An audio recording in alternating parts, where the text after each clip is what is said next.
Get it? Go down here. As usual. It's cool. Got you covered though, look. But let me get back to that cool-ish, loose-ish. Why they still lying? They don't do this. Bad at board games, whole world clueless. Selling they soul for Roof Chris. Who's this honored fella? Need a sliced extra mozzarella. Crew fly, leg guy propellers. Humanity born like they don't trust fun. Why you dodge the teller? You don't know why my odds are better. Life's a gamble, depending on who holding the cards. You can start living at large or it's bon voyage. Charge it to the game. Me and you ain't the same. I'm thinking bigger pictures. Why you still shrinking the frame? Ever blink in the rain? It helps when your eyes dry. Mob with the bright minds. Think you funny, wise guy?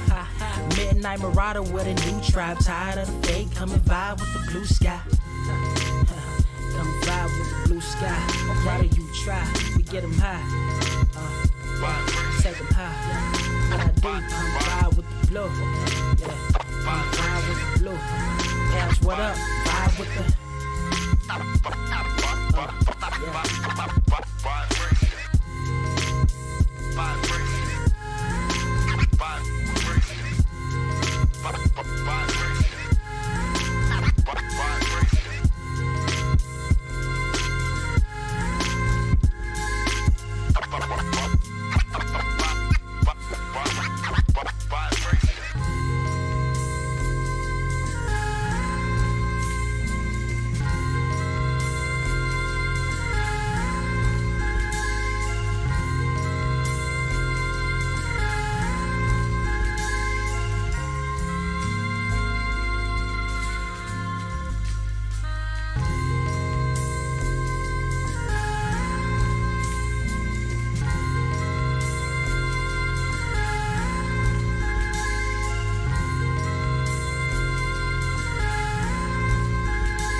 Wise grass only greener when it's fertilized. Gave them truth in these songs, they prefer to lies. Destiny beautiful, adrift in her purple lies. You can't see me, you Stevie. Wondering how I reach more evolutions than Evie and make it look easy. Dream on, yeah. Dream on, dream weaver. Dream weaver.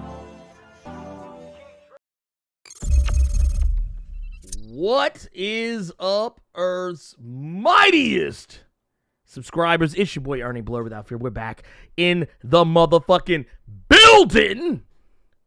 What's good, pimps? Kings, queens, cosmic beings. I got the homie Carter Presents with me. What's good, pimp? I'm here.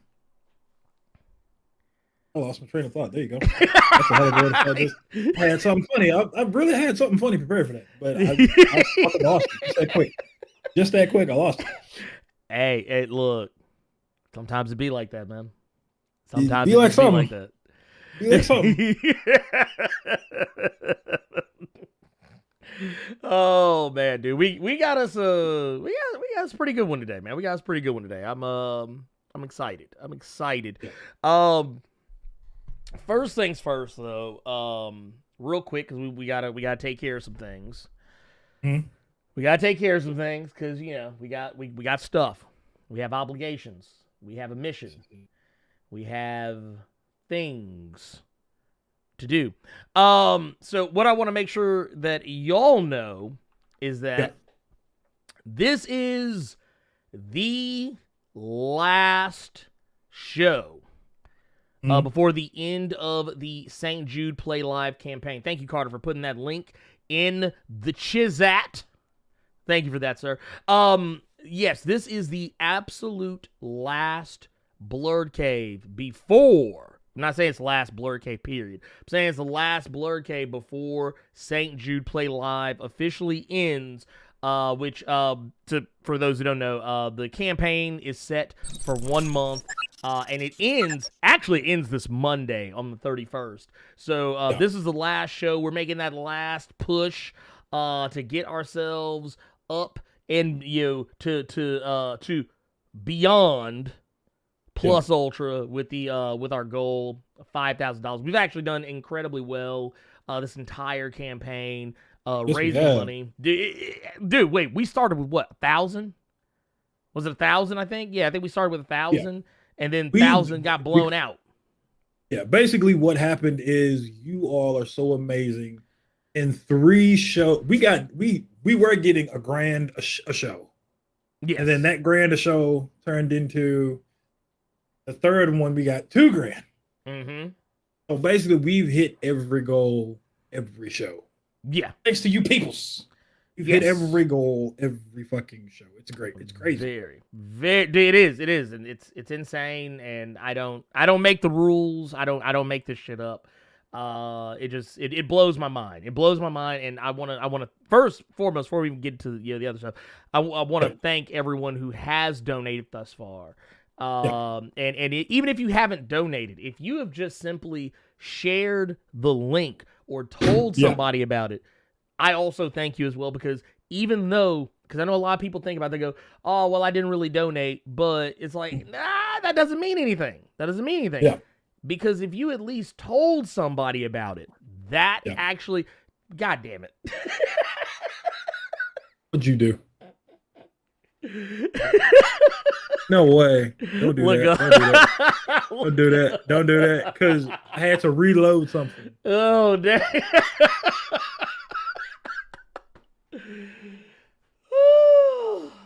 Lord.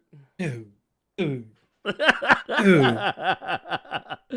Look, no sooner than we got started. I'm literally serious saying like, hey, we're coming in hot. And it's like, oh, wait a minute. We got donations. So I just want to point out, we literally just got donations from first off, John straight out of Blerd Koa came in with that good energy. Good Lord Jesus H Christ. They are coming in hot.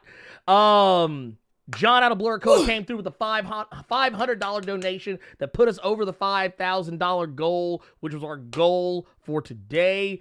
And then my homie, Nerd 901 Adam, who, by the way, also very close friend. We just got another one. Motherfucker. My homie, Nerd 901 Adam, the homie, brother, family.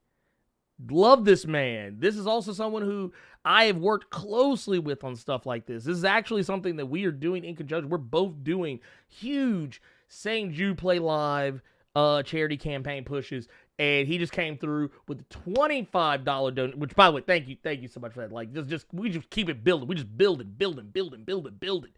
Then we got an anonymous $140 donation. So we're over the goal. I don't know what to do with this. I don't know what to do with this now. You know what that means, Carter? You know what this means? I know this means. I gotta fucking go bald. God damn it. Yeah, well, no, it's not just that. Not just that. We here actually. I'm gonna crop you up right. Let me crop you up right, because I got you. Oh, I gotta crop you up right, because I want the world to see. But no, we are. That means I got to do something extravagant. That means I have to do something extravagant, and that means that means big things for the channel. So, because I shirt on, man. Keep your shirt on. Hey, don't pop a titty out while I'm in here. Oh, y'all didn't know while I'm in here. You didn't know that the $5,000 milestone was a taco meat.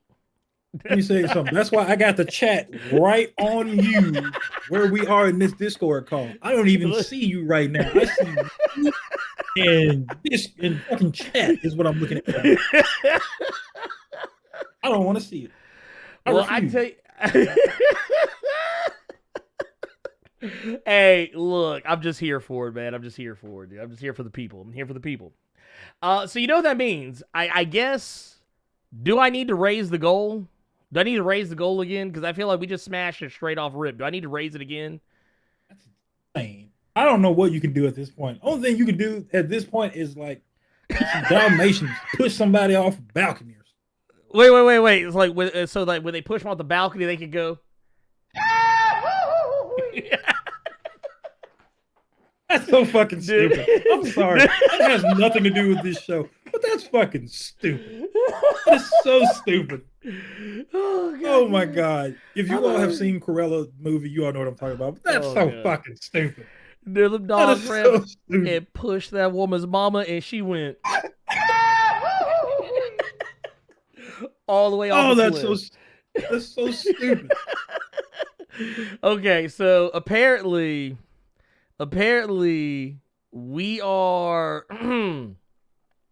People are saying raise the goal. Oh, dude, look at this shit. Bald of the table, Lord. Lord. Oh. Anyway, I see some people saying raise it.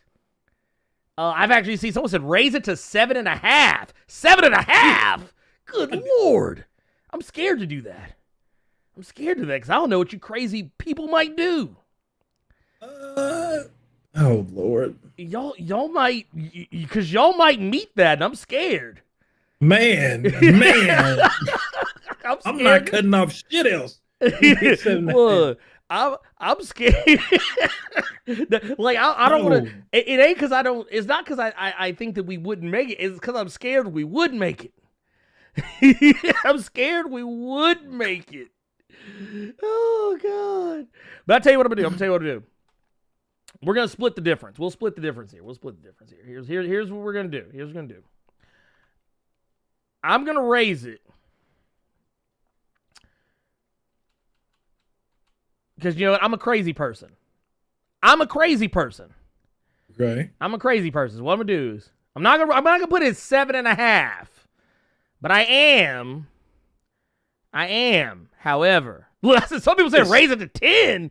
10. Let's be reasonable here. Let's do at least 6. Let's just do a nice even ass number. Let's raise 6 or something. No wait, did you see what did you see what Kyla Wade said? I'm like, said raise it to 10. If we get 10, we get a weekly Carter show. Oh God. Hey, Carter, you know what that means? Shit, I would raise it to 10. I would have to do something that's like not comic related. At that point, I should have to smash somebody on the show and wearing like Captain Marvel costumes. Or something. Oh Lord, this man. I don't. This know. man.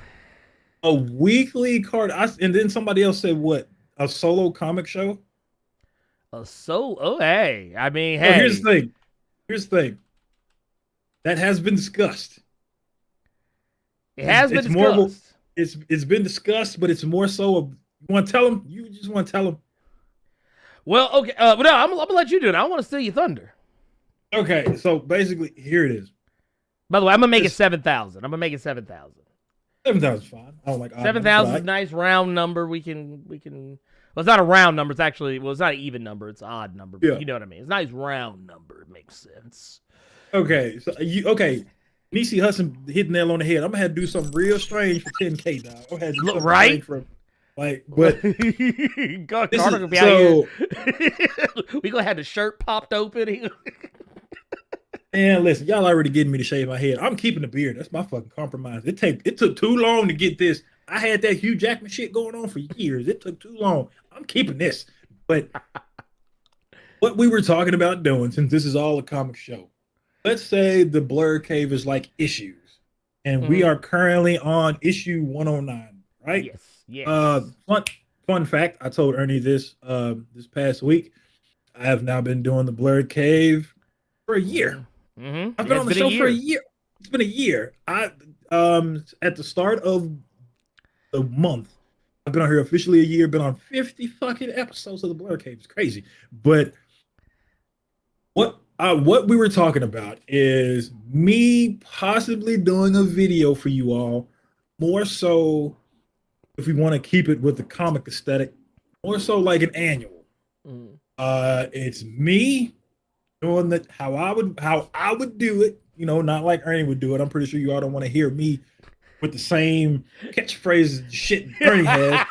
So, it wouldn't be some shoehorn thing, but it has been discussed that maybe I would every so often do like an Blerd Without Fear annual, and it'd be a certain video that you all want to see. So it's been discussed. You do it like every because they do it like every 25, usually every 25 every 25 issues or something like that. You get like an annual. I just wanted to be a boosted up comic or whatever. Yeah, it's some bullshit like that.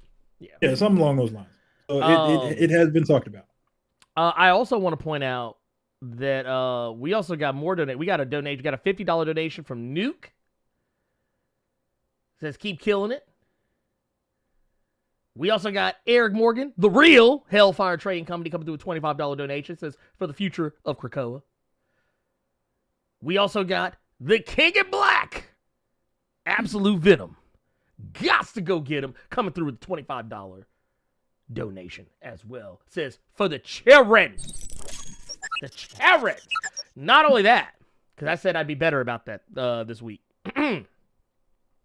We also got Super Chats coming in hot. We had Super Chats the second we started the freaking show. Actually, yes, we did. Technically, before we started the show, because I already forgot to hit the go live button. I was streaming, but to nobody. So we've also got the T1000 says, didn't find John Connor, but luckily I found some real ones instead. See, that's my homie right there. That's the T1000, always out here. Out here. We also got a Blerd Club Silver sub from Jason Weir. Thank you so much for that.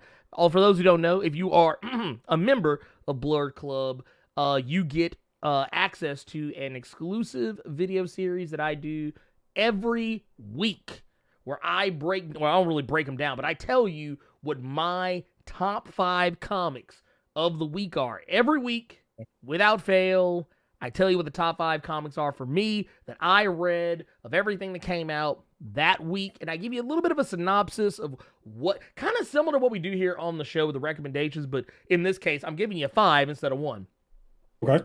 From me personally. We've also got Absolute Venom. Gots to go get him. Says, send in some bones so Carter can get a Memorial Day plate. Yes. It's appreciated. It is appreciated. Yes. We also got B-Hole Fills with $5 super chat says, peace, mastery, money-making Blerds. I hope Loki goes back, saves Martin and Malcolm X on Disney+. Hey, look. I ain't gonna lie, if they did that shit, I would fall out laughing. Not because I think it was funny, just because I wouldn't expect it. Wouldn't either. I'm like, goddamn, Loki out here doing the most. He's the hero that Asgard deserves. He really is the truth. We also got Trip08201 with a $5 super chat. Says, look at Ernie Graham doing the Lord's work. Hashtag plus ultra. Look, y'all already know what time it is. Oh, God. Dude, you know what? You know what I thought about is because we got some other stuff. You and I both got some other stuff on the horizon. Yeah. And I was actually thinking what you did there. You was gonna find a way to say it. I was gonna find a way to talk about it. No, we're not gonna talk about it. But no, I actually thought about that as being a thing when I get this other venture up and running. Yeah. Is to do live streams and silly voices for as long as I can. We got RJack Felham with the $5 super chat says, oh wait, actually, yeah, I'm gonna have to move this back because it is not working exact. I thought that it would be better. It's not better. So we're gonna put this over here. Back where it belongs. Here, let me see if we're gonna do it this way, and here, reset. Y'all are going to see some ugly shit here for a minute, so I apologize. Well, while you do that, go ahead, handy business.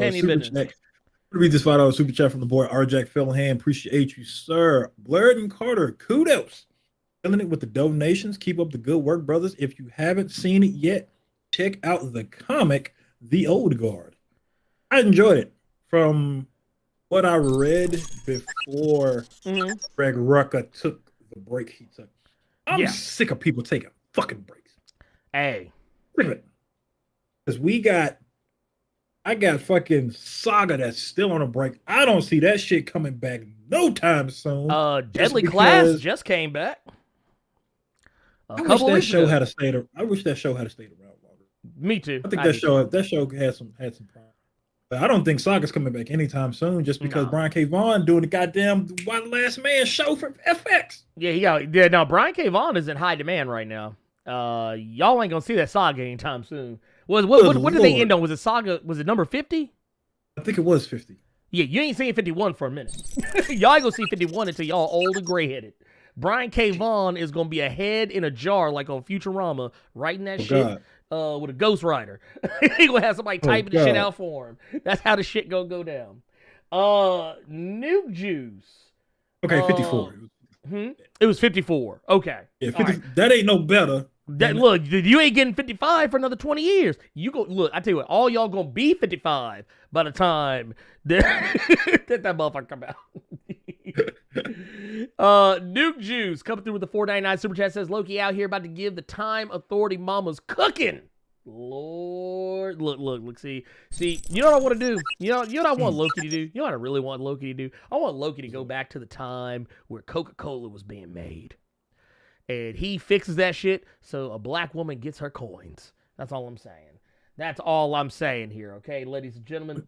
How about when it had actual Coke in it? Yeah, when that shit was laced. You get you a taste of that Coca-Cola, you be like, wow! Look, you be out here running. Look, that shit that you be on some Richard Pryor bullshit, drinking that shit. Anyway, my homie Scott Yar out here says, "Morning, gentlemen, fantastic donations. We appreciate you. Thank you so much for that $4.99 super chat. We appreciate you. Thank you. We've also got we got another one from Absolute Venom. Got to go get him. Said, don't know if you saw my suggestion. A goal is that one of you starts an OnlyFans or Plexstorm account and starts posting on it semi-regularly. Carter, that's all you, pimp. I mean, I technically do have an OnlyFans account for my alter ego, Marcellus Hennessy, but I only used it to look at this girl that I knew way back when that I went to school with because she had 1 month free on there, and I wanted to see if the words were true. I wanted to see if the gospel that I had heard was true. It was not. So, I technically have an account on there. I just don't use it. Oh, God, I'm dying. This man said Marcellus Hennessy. Hey, mind your business. Don't worry about it. I am done. Look, I've had several alter egos in my lifetime. You talking to my dude at one point when I wanted free Shonen Jump books in the mail, I was every single character on King of the Hill. Marcellus Hennessy is just the newest in a long line. Don't worry about it. Wait. Don't worry about it. This man said Marcellus Hennessy. I'm done with y'all, but I can't even in this motherfucker no more. Oh my God. Man, you know what? Okay, you know what? We done bullshitted here for about damn near 30 minutes. Let's or actually closer to 20 minutes. But let's get to the goddamn show.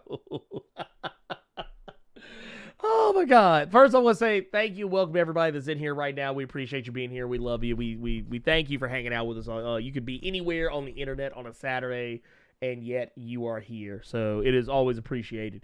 We got some things to talk about.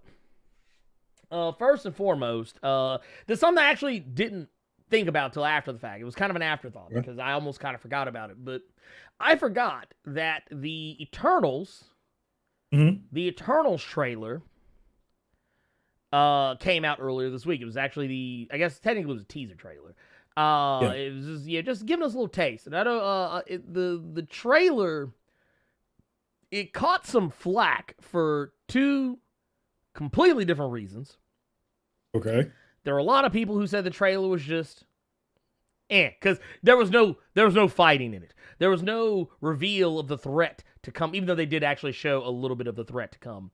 There was no action-packed sequences in said trailer, if you get my meaning. And a lot of people didn't care for it in that aspect. We got 2 super chats. Oh my God. Hey.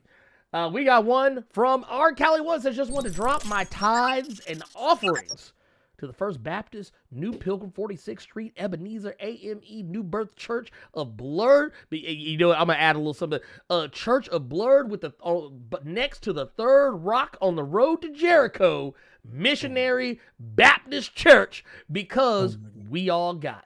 Cheers. Thank you so much for that.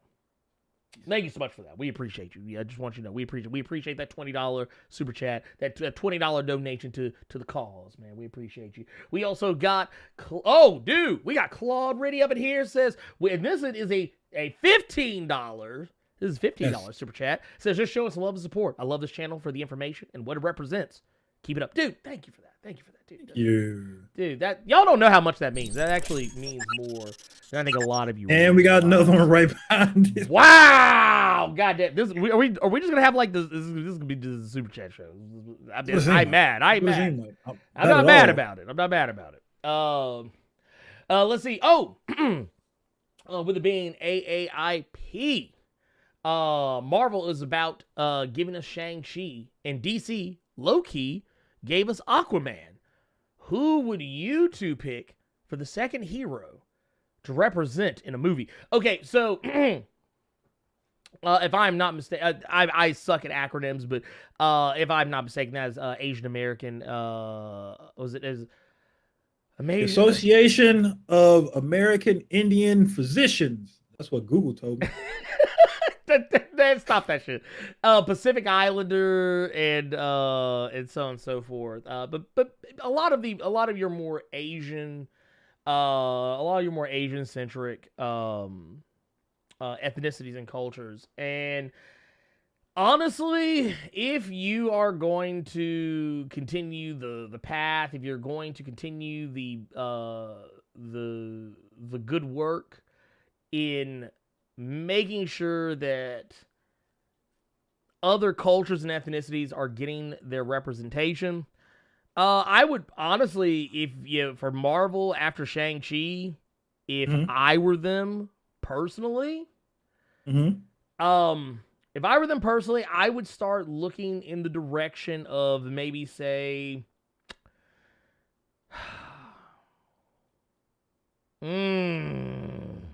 that's a tough one. That's actually a tough one because you know what? I just thought about it here for a second. They don't really have a lot of Marvel actually doesn't. Actually, Marvel has it's really weird. Marvel has a lot of Asian-centric characters, but at the same time, they don't push them enough that you ever really think about them. At least not in any meaningful way. Like, because once you get out, because I want you to think about this. Once you get outside of Shang-Chi, a lot of your Asian characters, like the ones I think about first, other than like characters like I think about Silk. I think about Silk because that's it's one of the few Korean characters in Marvel Comics. But then like outside of Silk, most of the characters are like in the X-Men corner of things. Most of them are in the X-Men corner of things. So it becomes this thing where like the easy thing would be to say Silk. Now that said, most for me personally, I know that Silk is kind of already being a thing. Like it's already kind of becoming a thing. So what I would say do is either give Jimmy Woo his coins and first off, I didn't think about this until Maria from Approach the Nerd brought this to my attention. I actually it didn't even register to me the fact that Jimmy Woo is, for all intents and purposes, Chinese. But the person playing him, if I'm not mistaken, I think is Korean. It's kind of like how whenever, and it's not just a Marvel thing, it's a Hollywood thing in general, but Hollywood kind of does with Asian people what they do with, or I guess the way they kind of used to treat black roles in movies and stuff of that nature, if that makes any sense. So like you could have an Asian character for a movie, and this character could specifically be Chinese, but they'll totally get a Japanese person to play that character. Or like they have a Korean character but get a Chinese person to play a character because as far as they're concerned, it's this really weird like, oh, they all look alike mentality that Hollywood has. Like, oh, nobody will notice. And it's like, nah, motherfucker will notice. Motherfucker will notice. So I'll say this just because even though I personally would be annoyed by it, but the question was asked. Since we already don't have a good Hulk in the MCU now, but they look like they're going more so toward the funny route. Just do Amadeus Cho and just do Totally Awesome Hulk. Yeah, I'd be fine with that. If it comes when it pertains to DC, I think to stop the fit that people are having right now with a black Clark Kent, just do new Superman. Oh yeah. What was God? What was his name? Oh, New damn. Superman. No. I mean like his actual name. No. New Superman. That's how you don't get in trouble. That's why you just leave it at that. Everybody know who you talking about. Well, New I mean, Superman. dude, but here's the thing though. Do you know how badass a Lady Shiva movie would be though? Do you know how badass that would be though? Like, dude, no. Because here's the thing. You could do the martial arts side of DC Comics. Here's the thing that people don't think about when it comes to DC. DC has this whole subculture of martial arts underworld in their universe that rarely ever gets touched on. Dude, you could do some blood sport level shit with a Lady Shiva movie. Not in theaters. Dude, yes you could. Dude, all people need to see is lit fight scenes. Marvel. That was Marvel. Not a blood sport Marvel movie. No, I'm talking about DC. Lady Shiva's DC. I'm talking about on the DC side. I'm reading chat as well as listening to you. So okay, DC, you could do that because DC is all over the fucking place. Right. No, I'm not saying do it with Marvel. I'm just saying do it with DC. Okay. I mean, technically, you could do that with a if you did a Shang-Chi movie, like let's say, okay, we got this first Shang-Chi movie. You do the sequel, you could do a tournament. You could do like a deal where like there's a tournament. Because I can tear it down. That's a really slick way to bring in characters like Iron Fist. That's a really slick way to bring in like other martial arts centric characters in the Marvel Comics universe. You could do it. It's just that you gotta set it up and sell it. Dude, Marvel has proven motherfuckers will go see anything as long as they see that Marvel logo is attached to it. The motherfuckers go see that shit. They will go see it. Here, let's see here. Oh man, dude, we got even more. Lord, I'm not gonna be able to finish a coherent thought. Jarrell Bosa with a $5 super chat says Silver Fox would be interesting to see. I ain't gonna lie, man. I guess maybe because I was reading Marvel comics back when I was a kid, I used to get so sick and tired of Silver Fox. Lord, every single time Wolverine was crying over that woman, I was like, Lord. And then when he I think what was it? I think at one point, I think she came back and she wasn't like how he remembered her. And I was like, dude, see, I said, this is why nostalgia sucks. That was my first lesson in nostalgia as a child. You kept saying Lady Shiva, but I kept thinking you were referring to fucking Spiral. That's what I was. Oh no! I'm talking about Shiva. I'm talking about Bronze Tigers. Yeah. I know you're talking about now. I know you're talking about now. Yeah. Once and former Boothang. But no, Tubes of One with $2 super chat says make silk. Cass is Baiduna. She's South Korean. Dude, all right. I can sit here. Actually, I want to look this up. I'm gonna look this up real quick. I want to see. I think if it's who I think it is. Right, yes. We got another $5 $5 super chat from Jarrell Boza saying Marvel should brush off the Marvel Knights imprint for the movies and do their R-rated and mature audience stuff. That's technically, it was a little bit, but that's technically what their Netflix stuff was. Yes. I always said that. On the slick, yes. The movies, the MCU shit, you could say was the equivalent of Bendis's Avengers shit. Right. And then the Netflix stuff was Marvel Knights. And then the Hulu stuff was the young adult reader shit. I've always said that. Exactly. Also, we have a $100 donation from Aaron, aka Lord Zergy. Hey. We got dude, which man, y'all are out here, man. I'm just wow. Mind blown. But back to my thought about the Eternals. The other reason I said earlier where people didn't care for the trailer because it was not exactly as action-packed or as lit as some other trailers may tend to be, which it's a teaser. That's usually how that works. But a lot the other criticism people had for the movie was that they're like, well, where the fuck were these motherfuckers when like Thanos was out here clapping folks? Like, dude, all week long I've seen nothing but a mountain of memes. Yeah. Almost like not quite reaching Invincible season finale levels, but it was not far off. But it was nothing but meme after meme after meme after meme about when you ask the Eternals where they were during Avengers Endgame and Infinity War and Avengers Age of Ultron and the first Avengers movie, like all the Avengers movies, like where were y'all at? And motherfuckers being like, or you see, actually, like it was done but shit like that. But it's hilarious. It's hilarious for me to even consider or think about. But I will definitely say, as a person who has never really read Eternals on any consistent level until absolutely recently, when Kieran Gillen took over on the Eternals' recent relaunch, I have been reading that, but I've never really just fucked with the Eternals on that level before. Like, there's just like, it's a thing. They exist. I've read a Eternals comic here or there to see if I could get into it, but it just, it's one of those things. It ain't for me. It just ain't for me. Not everything that came out of Jack Kirby's head was a masterpiece. I'm just gonna say that. He did it better when he did the New Gods. That's all I'm saying.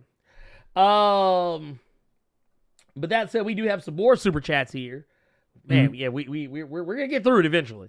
So Barry Aaron coming through with the $5 Canadian super chat says, brace yourself, I have an idea. Cast Henry Golding as Captain Britain so you can establish Psylocke as an Asian woman who was raised in Britain. Well, I tell you what, here's the thing about that. Here's the thing. Hey, y'all putting Henry Golden all over the place. Let that man be Snake Eyes real quick. Let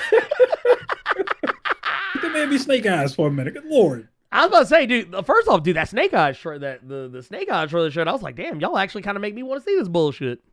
Right? But no, okay, here's where I'm at with Psylocke. And I know that this might be problematic to say, but I feel like Psylocke is in this weird flux, this weird cultural appropriation gray area where we had her as a British white woman who wasn't really particularly all that interesting as a character, in my opinion. I think the only interesting thing about her is that she had purple hair. But then she became this body-swapped ninja assassin who, for all intents and purposes, she basically had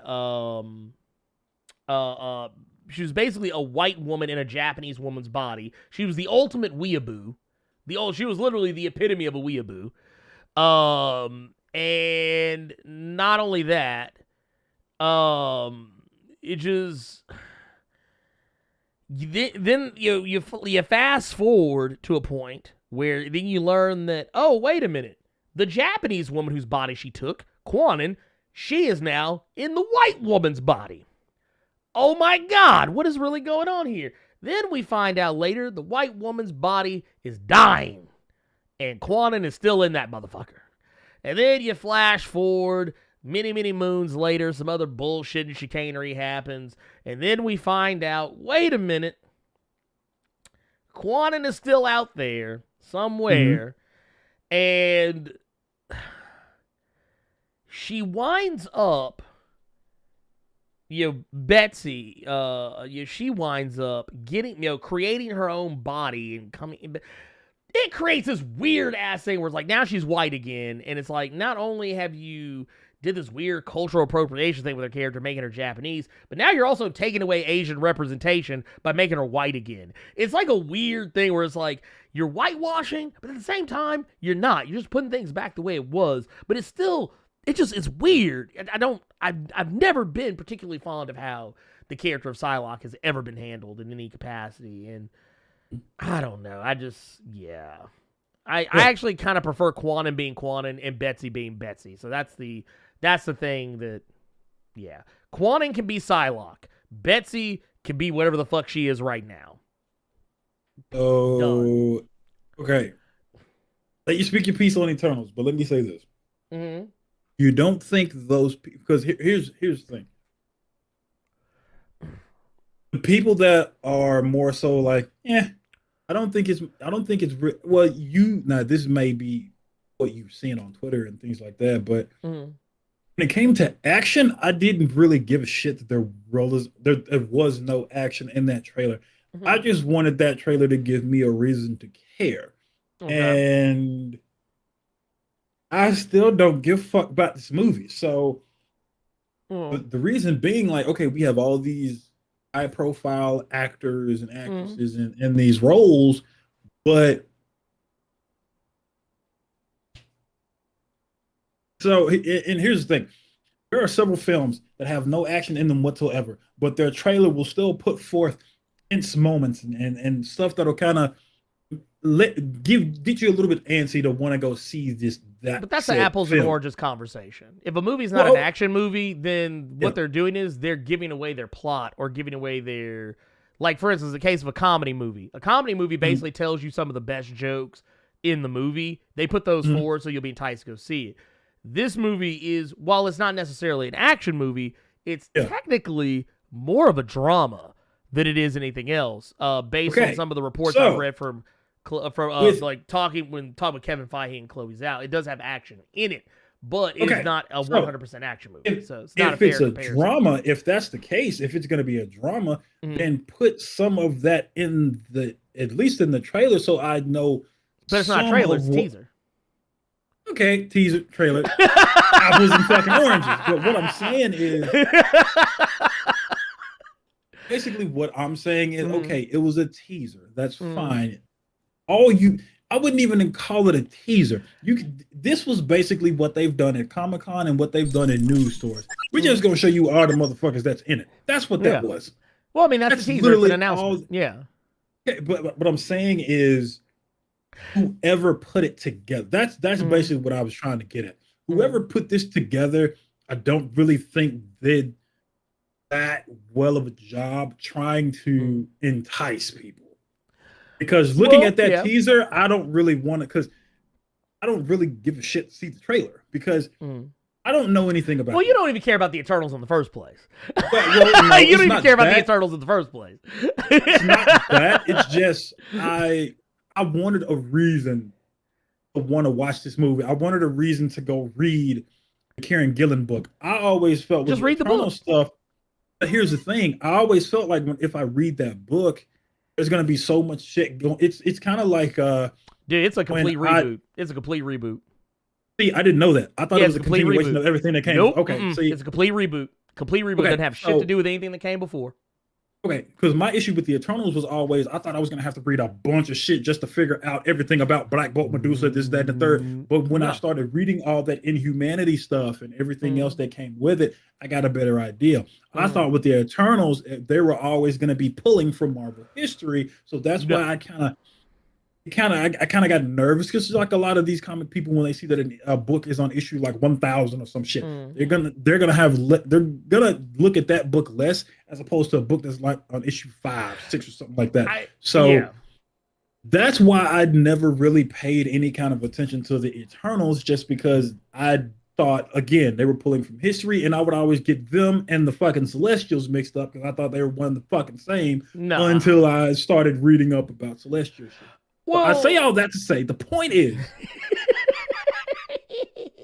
I wanted this trailer to give me a reason to want to watch the movie. And as it stands, the only reason I would even sit down to watch that fucking movie is because Angelina Jolie, Selma Hayek, and Paperboy. Okay. I mean, that's not a good enough reason. Yeah, see, for me, that's a bullshit reason, and I know that's a bullshit reason, but for right now, that's the only reason I'm going to fucking watch it. So I'm hoping that whoever did that teaser is sat down somewhere and whoever does the trailer Mhm. will actually entice me enough to want to watch it. Well, I mean, here's the thing.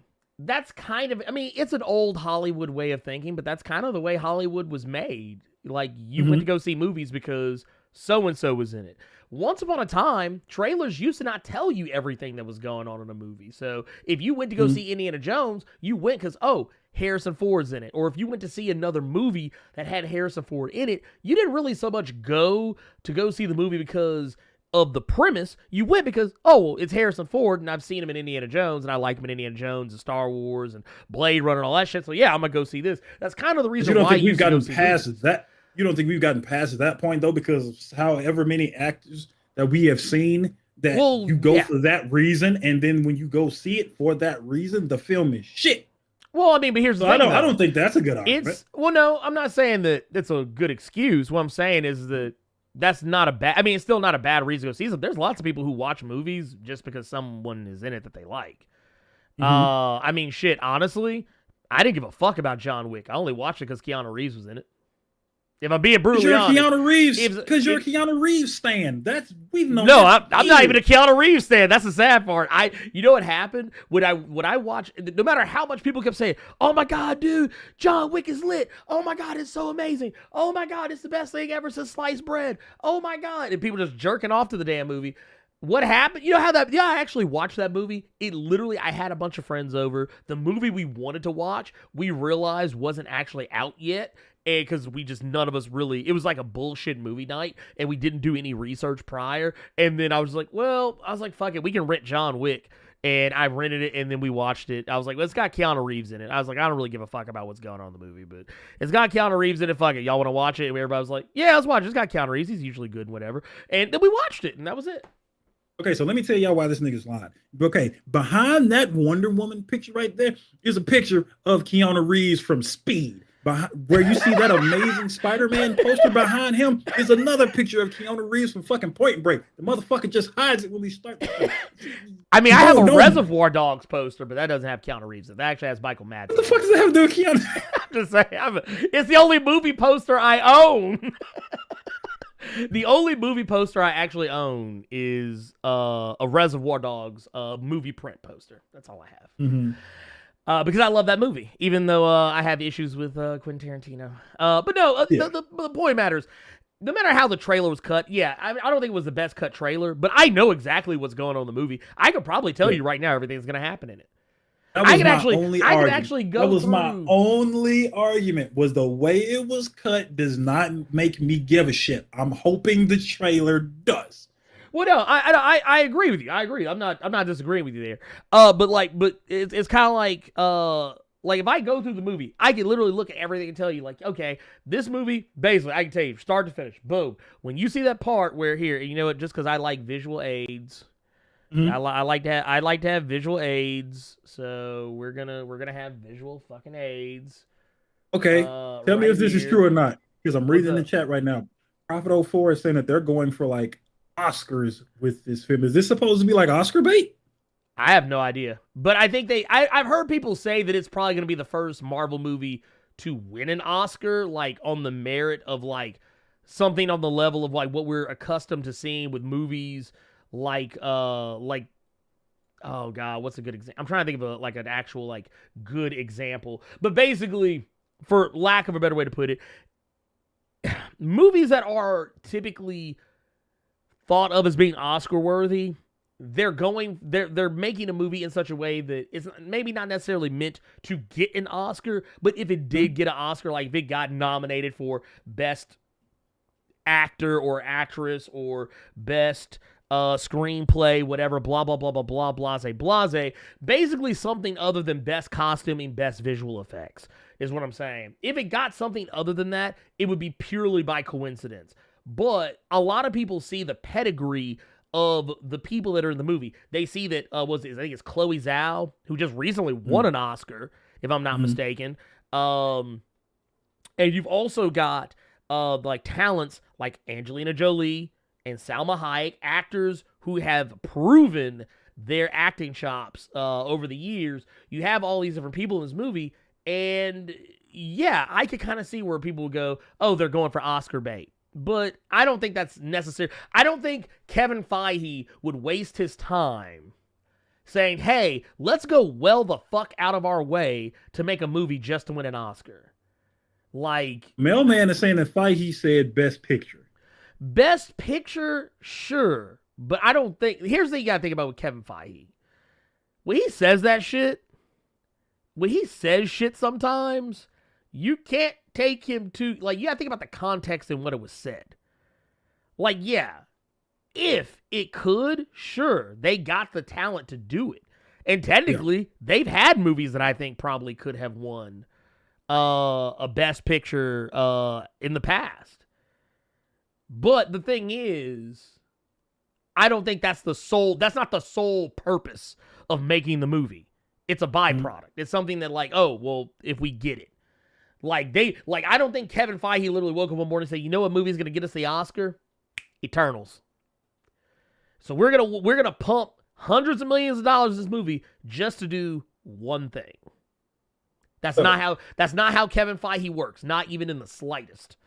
You know what you're doing right now? What's that? You know what you're doing, right? What am I doing? You know you are perpetuating the sayings that are going around in the blogosphere about Blerd Without Fear, that he's a shill for Marvel. That's what you're doing, right? Okay, wait a minute. I know for a fact that I don't get paid by Marvel, because if I got paid by Marvel, there would be no fucking Blerd Cave. You know what I'd be doing on Saturdays if Marvel was paying me to like their shit? Do you know what I'd be doing on a fucking Saturday right now? I would literally be sitting by my in-ground pool with mimosas on tap, sitting in my fucking drawers, poolside, sipping mimosas, endless mimosas, with sunglasses on, got an Acapulco shirt on for no reason. And I'd have an accountant sitting by me to tell me how much money I currently have every 5 minutes. Check, how much do I have now? You still have, you're still a thousandaire, sir. You're still a thousandaire. You have $10 million in the bank, which officially makes you a thousandaire. Because you have to have more than $10 million to be a millionaire, in my opinion. You got $1 million, you're not a millionaire. You're a thousandaire, is what you are. But that's kind of getting away from my point. I can tell you exactly where this fucking movie is going.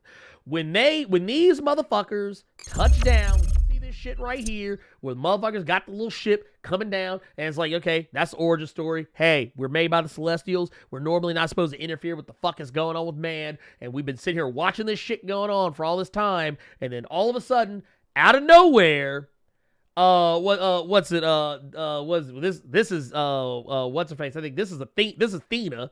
This is Thena. You got her. She's out here. Angelina Jolie. Whatever. It's a thing. But you got her out here.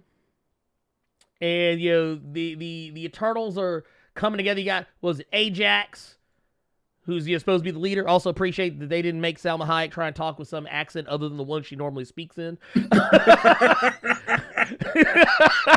I'm just saying, just put it out there. But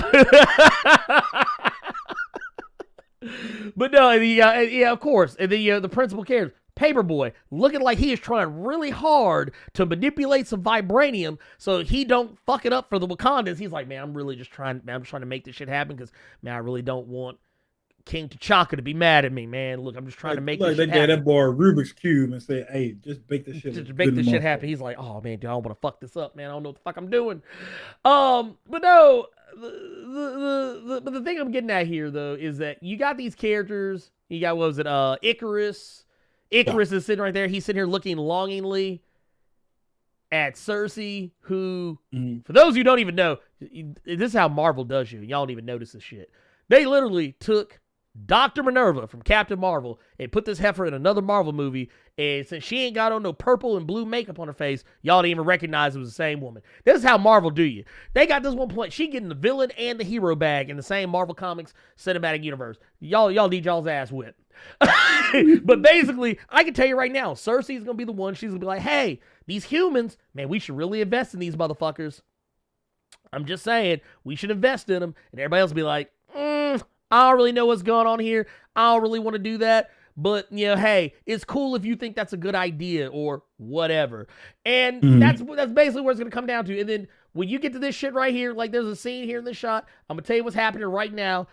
I can tell you right now, one or two things is happening in this shot. Because what's going to happen is over time, we're going to witness how they interfered with man and then realize that interfering with man fucks everything up. So they're going to have to back the fuck up.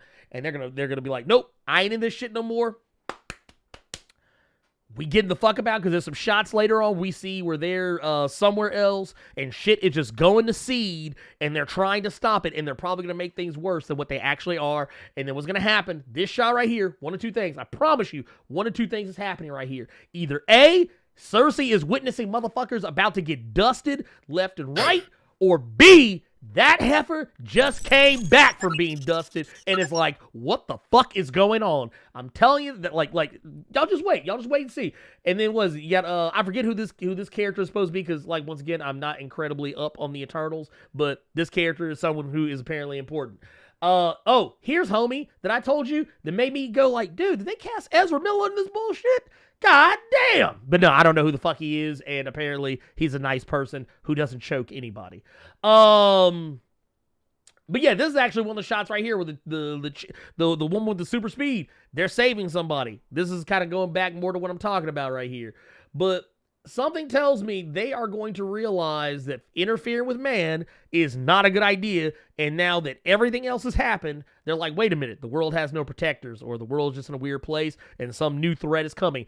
Watch this shit be the final host or some other celestial bullshit. It's definitely going to be deviants, of course, because that's usually what they always fucking deal with. But watch it. Celestials probably come down and be like, hey, look, fuck this planet. And then they're gonna be like, we live on this motherfucker. So here, let's go ahead and fuck this shit up. I'm not saying that's exactly what the plot's gonna be, but it wouldn't surprise me in any way, shape, form, or fashion. This is just for watching the trailer. I pieced all this together my goddamn self. And if this shit happens to come to pass, when the movie comes out, I don't want to hear nobody say shit. All I just want y'all to do is say, Blerd, we will no longer say that you are getting the Marvel check. That's all I want to hear motherfuckers say, because I don't get a Marvel check. I wish all that's I gonna got a do Marvel is make check. motherfuckers know even more that you get a Marvel check, that you just told them the whole plot synopsis off a teaser trailer. Fuck out of here. No, because I'm a detective. I am Detective Blerd. Look, boom, boom. Detective Blerd. That is me. First of all, don't ever put your arms like that around me. I put this. I'm a detective. I know things. Look, all I know is Kamal Nanjiani is out here and looking fly as fuck in his garb. That's what we need to be focusing on. That's what we need to be focused on. There's also a part in this movie, I don't know if I have the screenshot of it, but it wouldn't surprise me if it can. Yeah, this shot right here. We see Salma Hayek and Paperboy holding each other. Something tells me something went down right there. Something went down right there, and somebody got blipped out of existence. I'm telling y'all, all of this movie is basically like, because all the questions that people have, because the main things I see people, because hell, there was somebody, I don't know who it was, and I'm not making fun of you, but I just want you to know, I just thought it was really weird and unsettling. But somebody came at me on Twitter, aggro as fuck, asking me where the fuck are the Eternals when all this other shit's going on in comics. Like, they don't care about humans. They don't care about humanity. Man, all they care about is themselves. I was like, dude, you know this shit's fiction, right? I was gonna say, this is I've had to tell people that shit several times when they come at me Fictional with like silly shit. I say, you do realize this ain't shit but lead on a pencil out of somebody's head. Like, no, Peter ain't real, right? Look, right. There is no such thing as Parker Luck. There's no such thing. There's no such thing. There was never some white boy whose uncle got clapped and then he went and fought Macho Man Randy Savage, okay? It's not real. Bonesaws ready. Oh, God. Where's my creamers? Don't do that. Don't do that. Don't do that. But no, Wow. I'm just saying though. I just want to make sure that we're understanding though that yeah, like people were freaking out about it and people were like, they're not saying a lot of people, but there were a couple people who came to me like from a perspective that it was like, dude, you know, this is science fiction. This isn't reality. No, they came at you because they want to know why Eternals weren't around. Since you are the Marvel Shield, you can tell us why Kevin Feige ain't done shit with these Eternals when Thanos is doing all this damage.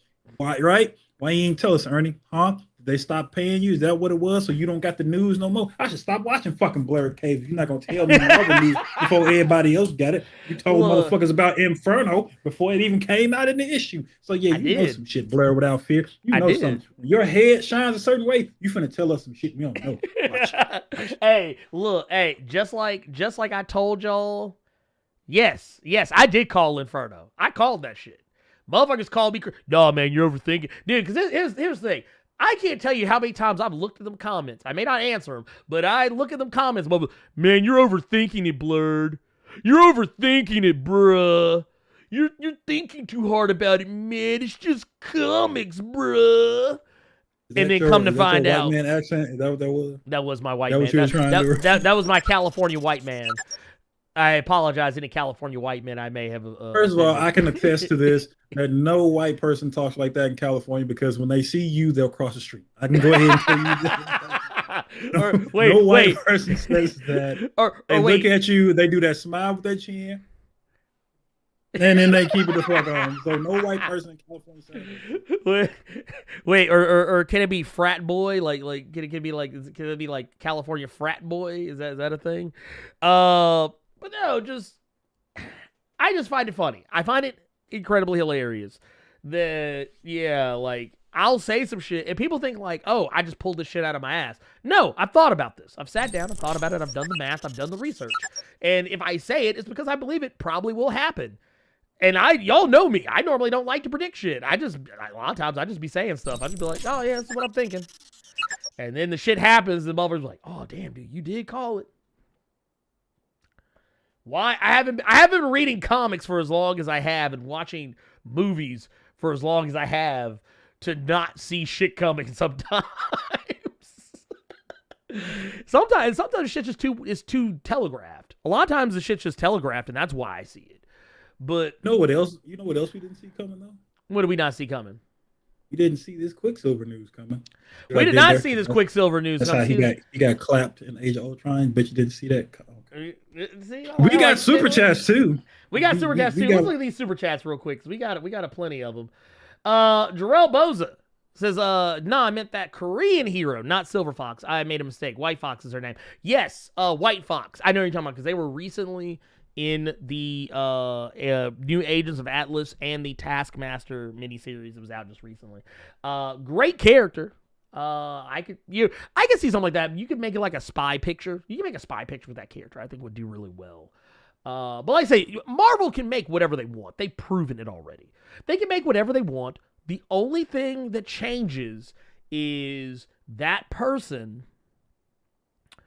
That person that sees that trailer, all they have to do is see that Marvel logo, and your curiosity will at some point get the better of you. It may not get you on opening night, but at some point down the road, eventually you'll wind up seeing the motherfucker by proxy or some shit. It usually happens. It just is what it is. Yeah. Which that's fine. That's like I told one person, they were like, yeah, man, I just don't like how they didn't come save humanity. So I'm not enthusiastic for this movie because they don't help humanity. And I was like, all right, then Marvel gonna be straight. If you don't show up to the movie, you acting like your little $10 is gonna fuck Marvel up for life. Like they'd be like, man, dude, you know what? We should have made the Eternals more humanity saving characters. And I don't know what to put with that. Just like, dude, you either gonna see it or you ain't. It just is what it is. I'm gonna see it because I'm curious. It's a fucking Marvel movie. Of course I'm gonna fucking watch it. Hell, I watch DC movies and I fucking hate most of them. That's the thing. You don't watch them. You have them on and then just complain about every bad thing that's in them. No, and your opinion is a bad thing. All No. you did for a Snyder Cut was flame that movie for Because it the was bad. entire 4 hours. It was bad. It was bad. It wasn't. It was. Dude, okay, here's the thing. See, I'm going to tell you. Look. Carter liked it. I think Carter liked it even more because I didn't like it. I think Carter liked it even more because he knew. Because I think the first time I talked to Carter about it, I actually gave my opinion first, and then I was like, "Oh yeah, shit, he gonna like it." I remember that too. In spite of my ass. I remember that too. It was like 3 in the fucking morning, and I'm at work, and then I just get a message. This some old bullshit, bro.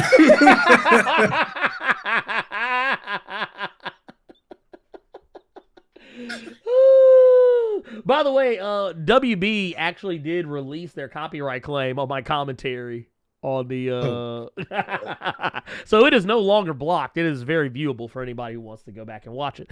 But no. Oh. But the thing is, okay, that in that particular case, yes, I was watching the movie and I was providing commentary on the fly. But normally, under normal circumstances, when I watch a DC movie, I don't say shit. I just sit there. Because when most of the time when I go see these movies, I'm in a theater. I have theater etiquette. I don't yell at the screen like a fucking heathen when I'm at a movie theater. Does this look like Comic View? No, this is an amateur night at Comic View. Just the fact that you said, I just sit there and just don't say nothing like that, make that shit sound so bad. Look, make like it. When your kid is singing in front of you and you love your child, you know that's your don't baby, say but nothing. they're awful, and you just. Dude, you know what? We actually have a trick in my family. Motherfucker be singing some shit. They be singing that motherfucker off key like a son bitch. What we do is be like, hey, who sings that song? And then they'll tell us who. Like be like, oh, like for instance, case point. I remember one time, and God bless their soul, I love them to death. But my stepson, way back, they were singing this Lady Gaga song, and they were singing it like way the fuck off key. And I was like, and being funny, I was like, hey, who sings that song? And they're like, or no, it wasn't Lady Gaga. They were singing. It was what's the girl name? Ellie Goulding. Okay. It was that song, The Lights. Back when the song that got her on the map. And she said, and she said that shit proud as fuck too. She's like, it's Ellie Goulding. And I was like, cool, let's keep it that way. Oh, you're an asshole, man. You're an asshole, man. $5 super chat from Emperor T'Challa of Wakanda. All hail to the newest intergalactic empire and emperor. Wakanda forever. You goddamn right. Hail to the goddamn imp. Look, the last imp. The last emperor out here. Oh, we got another $5 from Trends5 saying, I know where they were, hiding out from Hela. Who y'all got in Athena versus Hela? Lord, dude, you know Hela gonna get that ass. Man. You know Hela gonna get that ass. Man. Who we got next? LJ Brown? With £4.99. There we go. We know you're clearly getting a Marvel check. Thank you. And boy, if I was an eternal, Salma Hayek would get the business. Hashtag Ernie loves those Marvel checks and Keanu. Lord. Oh, y'all need to quit. Hey, look, I tell you what. Here, I got one for you. So check this out. If DC actually would pay me, I might have something nice to say every now and again. No, you wouldn't. That's a damn lie. You're a bold-faced lie. Dan the man with the $2 super chat saying, y'all stay killing folk dreams. Let fans be fans. There's a difference between fans and those like pro wrestling nerds that are like, it's still real to me. Peter Parker ain't real. To me. Mary Jane ain't real. Okay? Matter of fact, I'm going to go one step further. Kirsten Dunst, she is not really with Peter Parker. Guess what? She ain't a model. Guess what? She ain't no real goddamn cheerleader. Just like Gabrielle Union. They not real cheerleaders. Bring It On is fake. Okay? Patrick Swayze in Ghost. You think this white motherfucker just possessing black chicks all over the place? Him possessing Whoopi Goldberg wasn't real. You think Patrick Swayze is running around here possessing black bitches? No. Okay? It's not real. Demi Moore going to the military. G.I. Jane ain't real.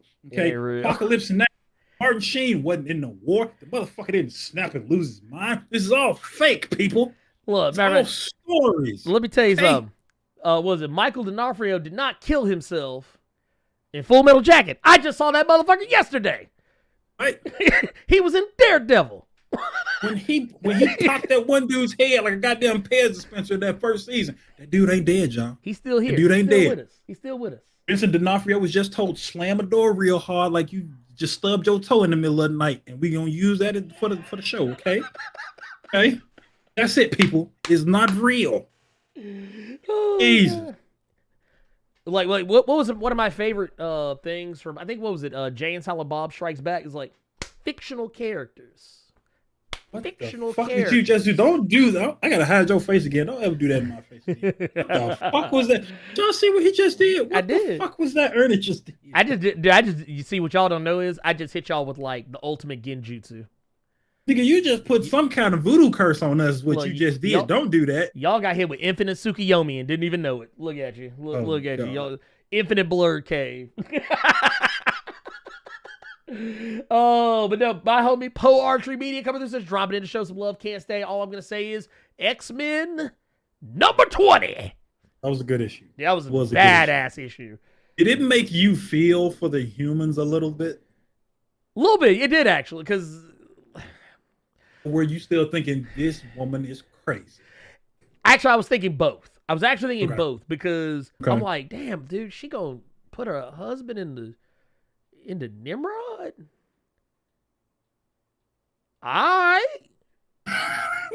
Like she ain't trying to clone this motherfucker a body. She ain't trying to make this motherfucker a new human body to put the chip in that so that way he can at least be like Vision, where he can still lay some pipe on her. But like, nah, this dude this dude a tin can. He can't love you.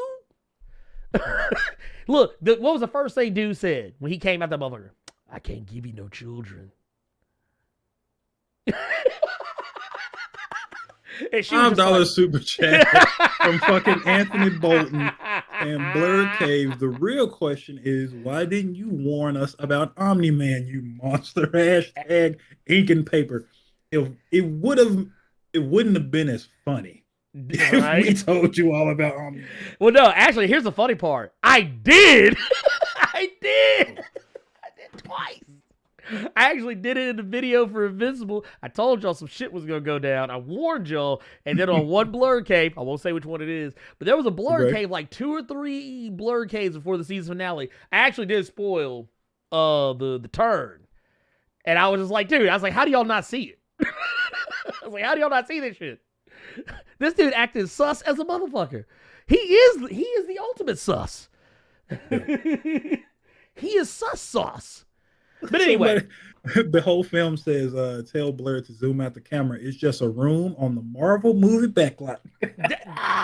Hey. Hold on. Don't look back there. Don't look back there. Don't worry, Kevin. Go back over there. Go back over there.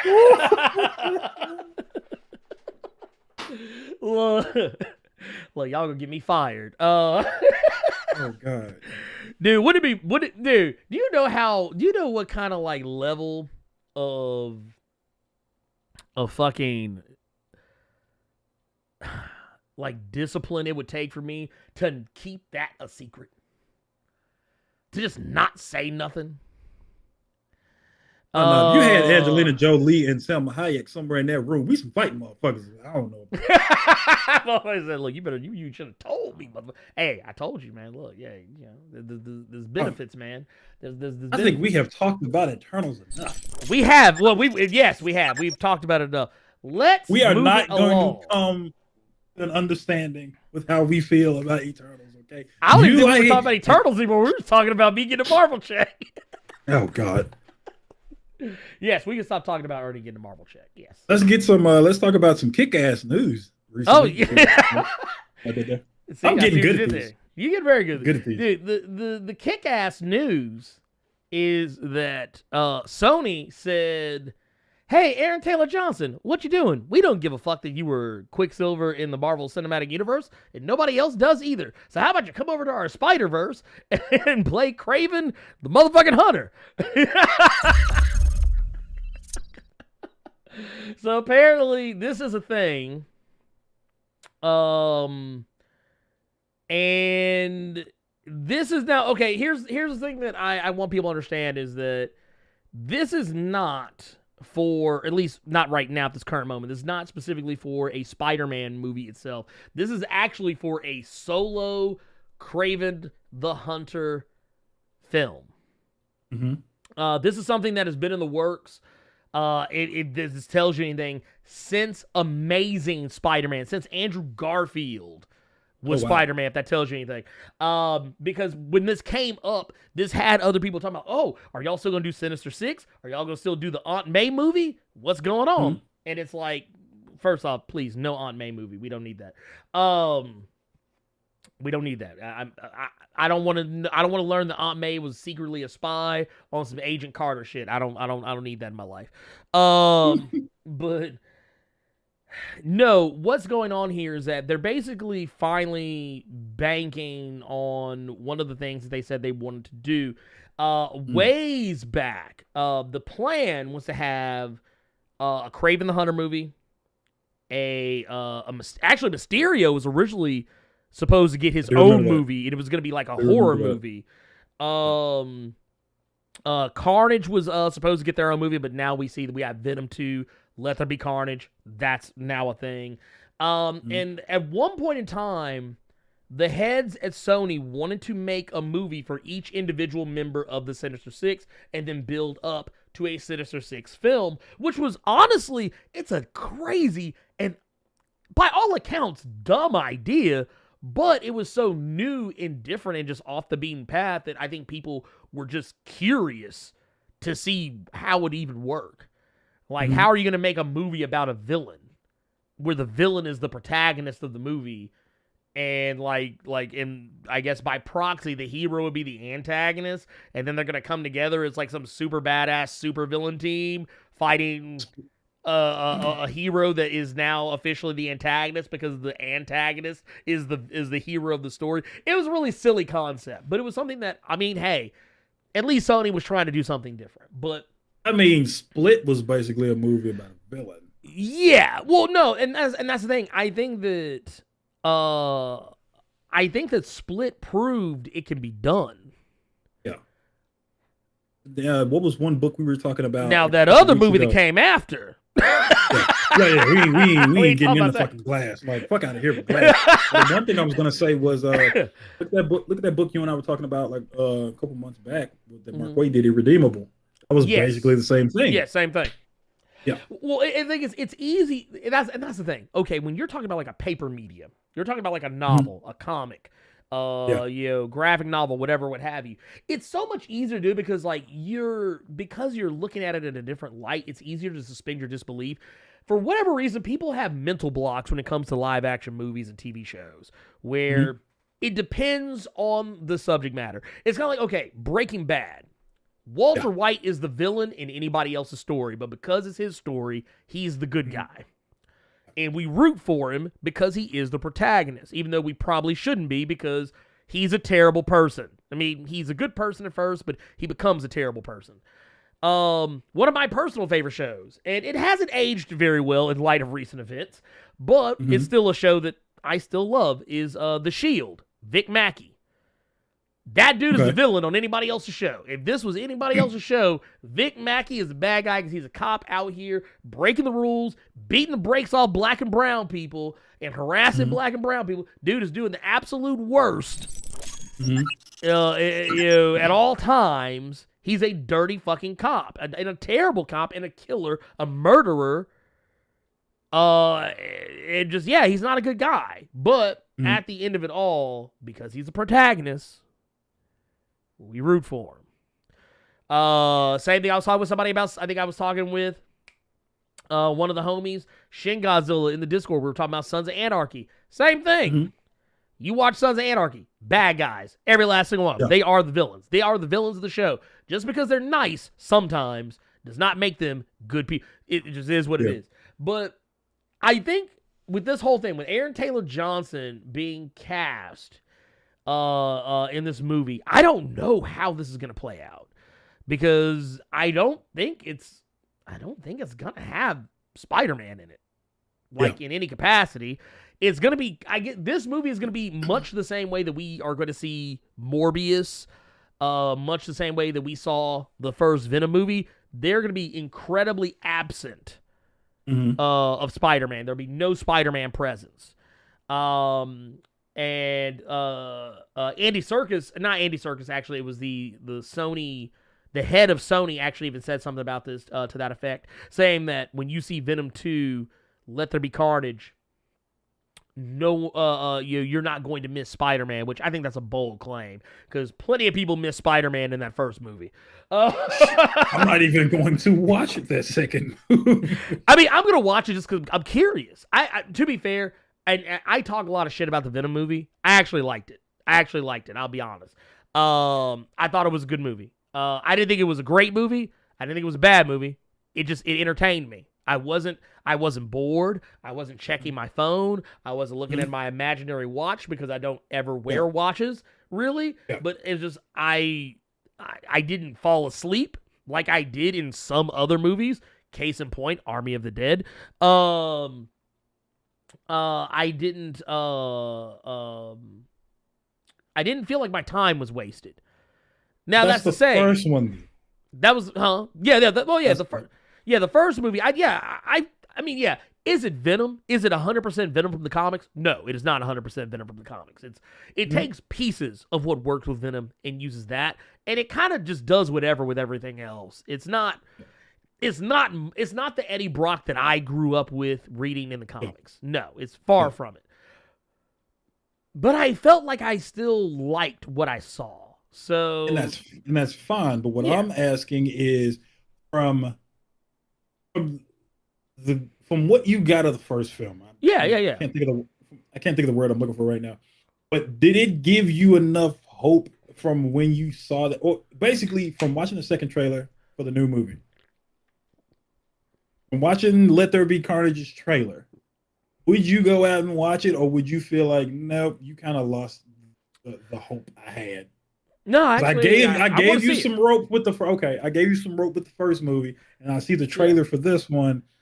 If I want to watch, all I got from that is, okay, so we're doing Little Shop of Horrors. Seymour is Venom now. I'd rather just go watch Little Shop of Horrors. I mean, I like Little Shop of Horrors because it's a good movie. Also, we got Pam and Gina. We got Pam and Gina in the movie. Come on now. Pam always looking good too. Lord. But no, because I started thinking about Gina. You started thinking about that light brown, that light bright 2 shades of white. I started thinking about House Party to now. Oh Lord, ooh, dude, I'm not gonna lie. When she showed up at House Party 3, I was like, Lord have mercy, she done got thick. Lord. Let me not say what I'm gonna say. I'm gonna get us in trouble. He's about to say, do I need to hit the button? It was. Some people will look at it as shaming, and I'm not gonna do that. I'm gonna be quiet. I'm gonna be quiet. Are you drinking RC fucking cola right now with the red can? No. Dr. Pepper, pimp. Dr. Pepper. I got it on ice, bitch. Dr. Boy got the real one. He don't even have the Dr. Thunder in the. Okay, then. That's how you know that boy getting that Marvel movie. He getting the name brand sodas. The name brand sodas. Look, K-Fi, as I call him, he just backed the dump truck up. See, you don't just give some random white man a nickname unless you know that man. Get the fuck out of here. He getting a Marvel chick, bro. Question. Wasn't Kraven in a comic this week? I swear to God, I read something with him in it. Yes. I think I can't think of what because he was going after somebody. Like, I didn't feel like he should have been going after. He should have been going after. Well, okay. I'm trying to think. I don't know what it was. I know. I feel like it did happen. No, you're not wrong. Yeah. I saw him in a book. I just cannot remember what I saw him in. Because it was funny, and then I read this news, so I'm like, okay, so that's why they put him in this book. Just kind of how they did Blade, the Avenger stuff. And we still have not heard anything on the Blade stuff. I still don't even know if it's a movie or a fucking TV show. Well, no, it's a movie. It is a movie. But they did just move around some untitled Marvel films. Release dates got shifted because I think 2023. They said 2023 is supposed to be the year that we actually get 5 Marvel movies in 1 year. Okay. It'll be the first time we've ever gotten 5 movies in one. Venom Absolute said it was Valkyrie. It was in Valkyrie that Kraven showed up. Yeah. Okay. I knew I saw him in something. I just couldn't remember what it was. Thank you. Honestly, you know what I kind of hate though? I wish that, like, when they announced Aaron Taylor Johnson as playing Kraven the Hunter, I got excited and then immediately let down within 2 seconds of each other. So I got excited because originally Ryan Coogler said back when they were, I think either right before Black Panther came out or shortly after, when they were asking him, was there anything that you wanted in this movie that you didn't get to use, or anything you tried to tease or you want to introduce, or where do you want to go for the next movie? The one thing he said that stuck out to me, he kept bringing up Kraven the Hunter. He said he said he actually had a plan to have Kraven the Hunter not necessarily show up, but at least be alluded to or mentioned, or maybe a tease of Kraven the Hunter in the first movie. But he definitely said he wanted to have Kraven for a sequel because he felt that that would be a good, like, you could tell a good story there between, like, especially since Black Panther and Kraven have crossed paths before in the comics.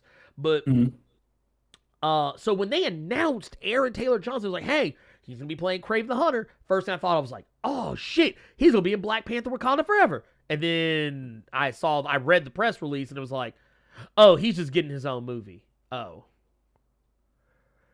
Okay. And Sony's doing that movie, right? Yes, this is a Sony movie. This is not Marvel doing this movie. This movie is going to fall in the same boat as Venom, Venom 2, Morbius, and whatever the fuck else that they are trying to do. Now, I keep forgetting about Morbius. I keep forgetting about Morbius. Honestly, the only reason I remember Morbius is because I have a huge thing for vampires. That's the only reason Morbius stays in the forefront of my mind. And I want this movie to be good. I want Morbius to be good because supposedly the reason why all of this is important is because somewhere down the road there is a plan, so to speak. They've been talking about that shit for years now. Yeah, there's a plan to make everything tie together. There is a plan at some point or another to get everything to come together and be as one connected, cohesive universe. And that at some point, like, everybody's playing hot potato with this shit. Because when you ask Kevin Feige, he'll say, oh, well, that's up to Sony. Well, you ask Sony, and they'll say, oh, well, that's up to Marvel. And it's like, it's up to both of you motherfuckers.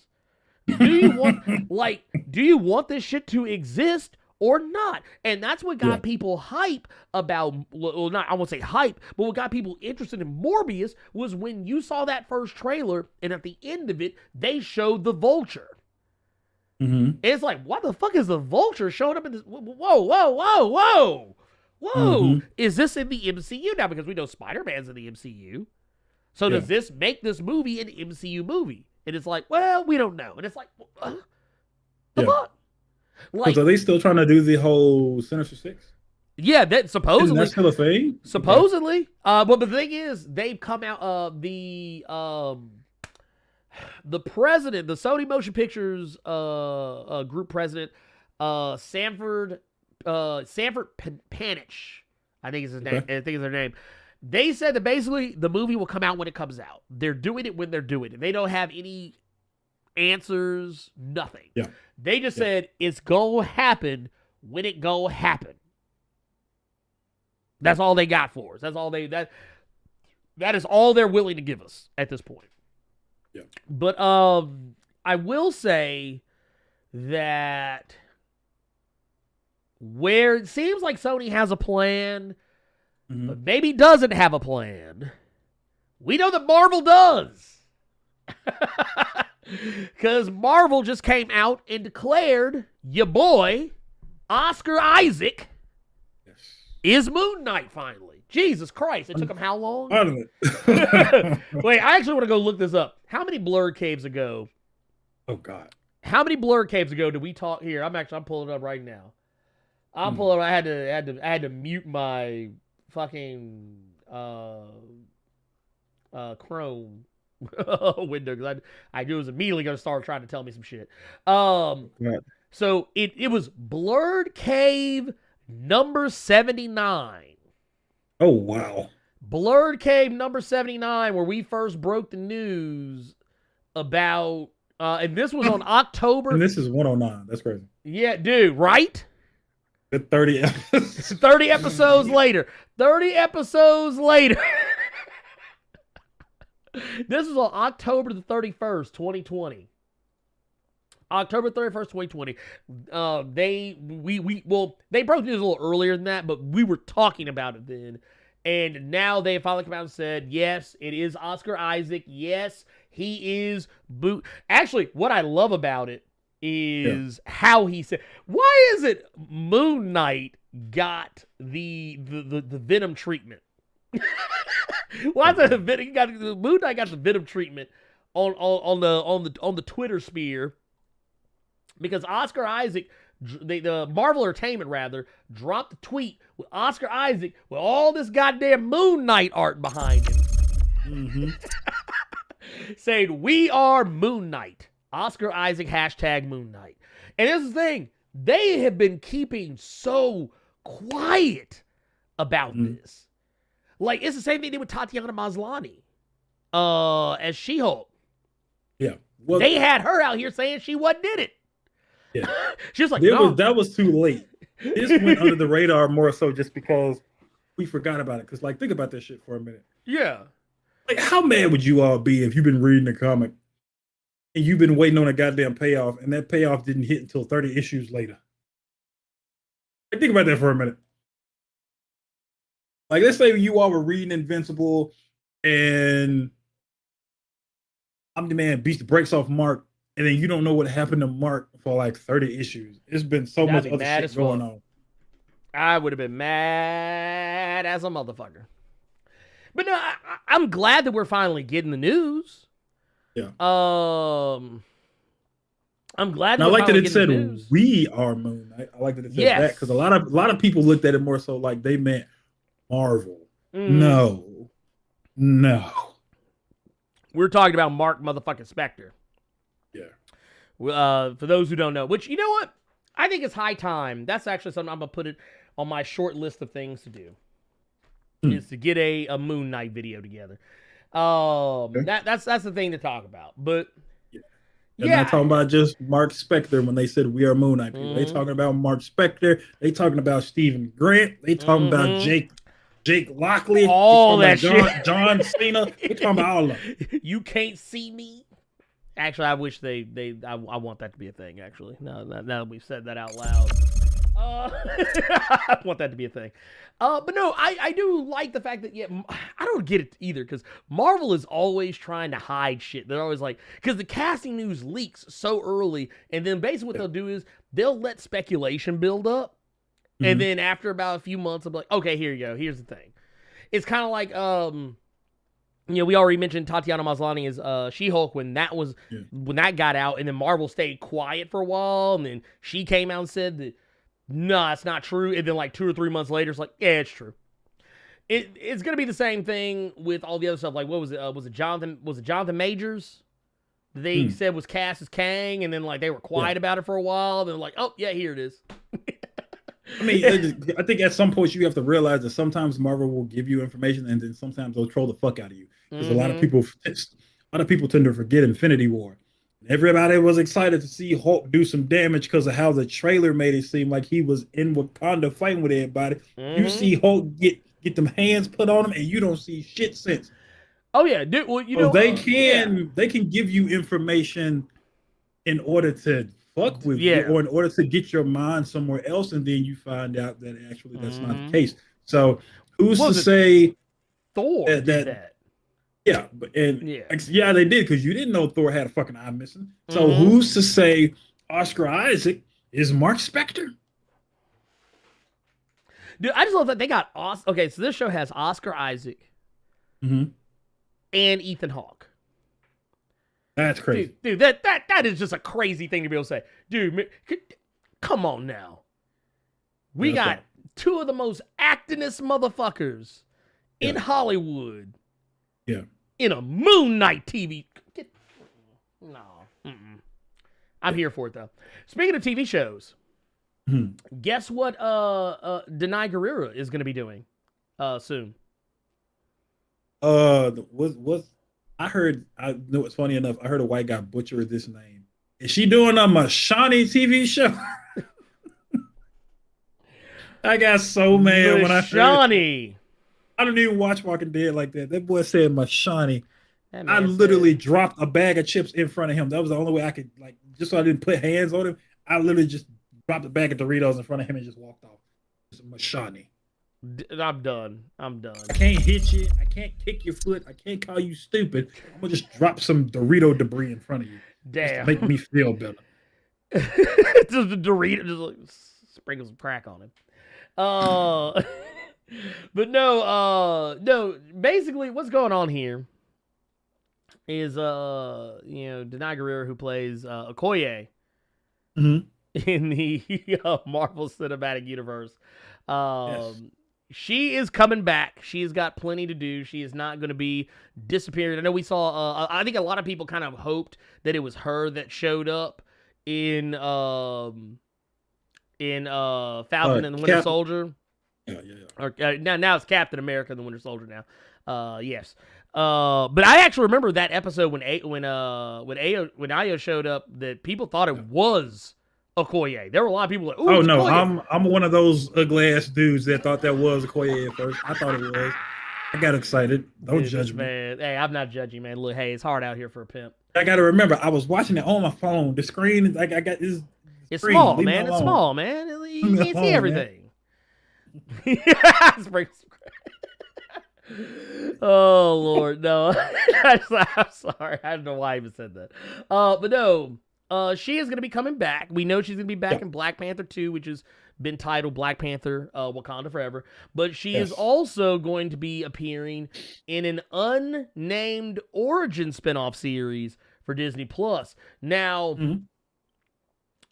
they are all... Now, Ryan Coogler is also said here that while Wakanda Forever director Ryan Coogler is developing a series based on the African nation Wakanda for the House of Mouse's streamer, it's unclear if this is... if that is the drama the trade is referencing, like whether or not the show, the origin series for Okoye is the same as the Wakanda series that is also coming out, which, I mean, if we're being brutally honest, you could have them motherfuckers be completely separate of each other, and I would be just fine. Look, you have me a Dora Milaje show, and you just have me every the fuck else thing that's going on in Wakanda show. I'd be perfectly fine. Let's do Agents of Wakanda. We were just talking about that. Dude, yeah, no, dude. Okay. Easy. Legit.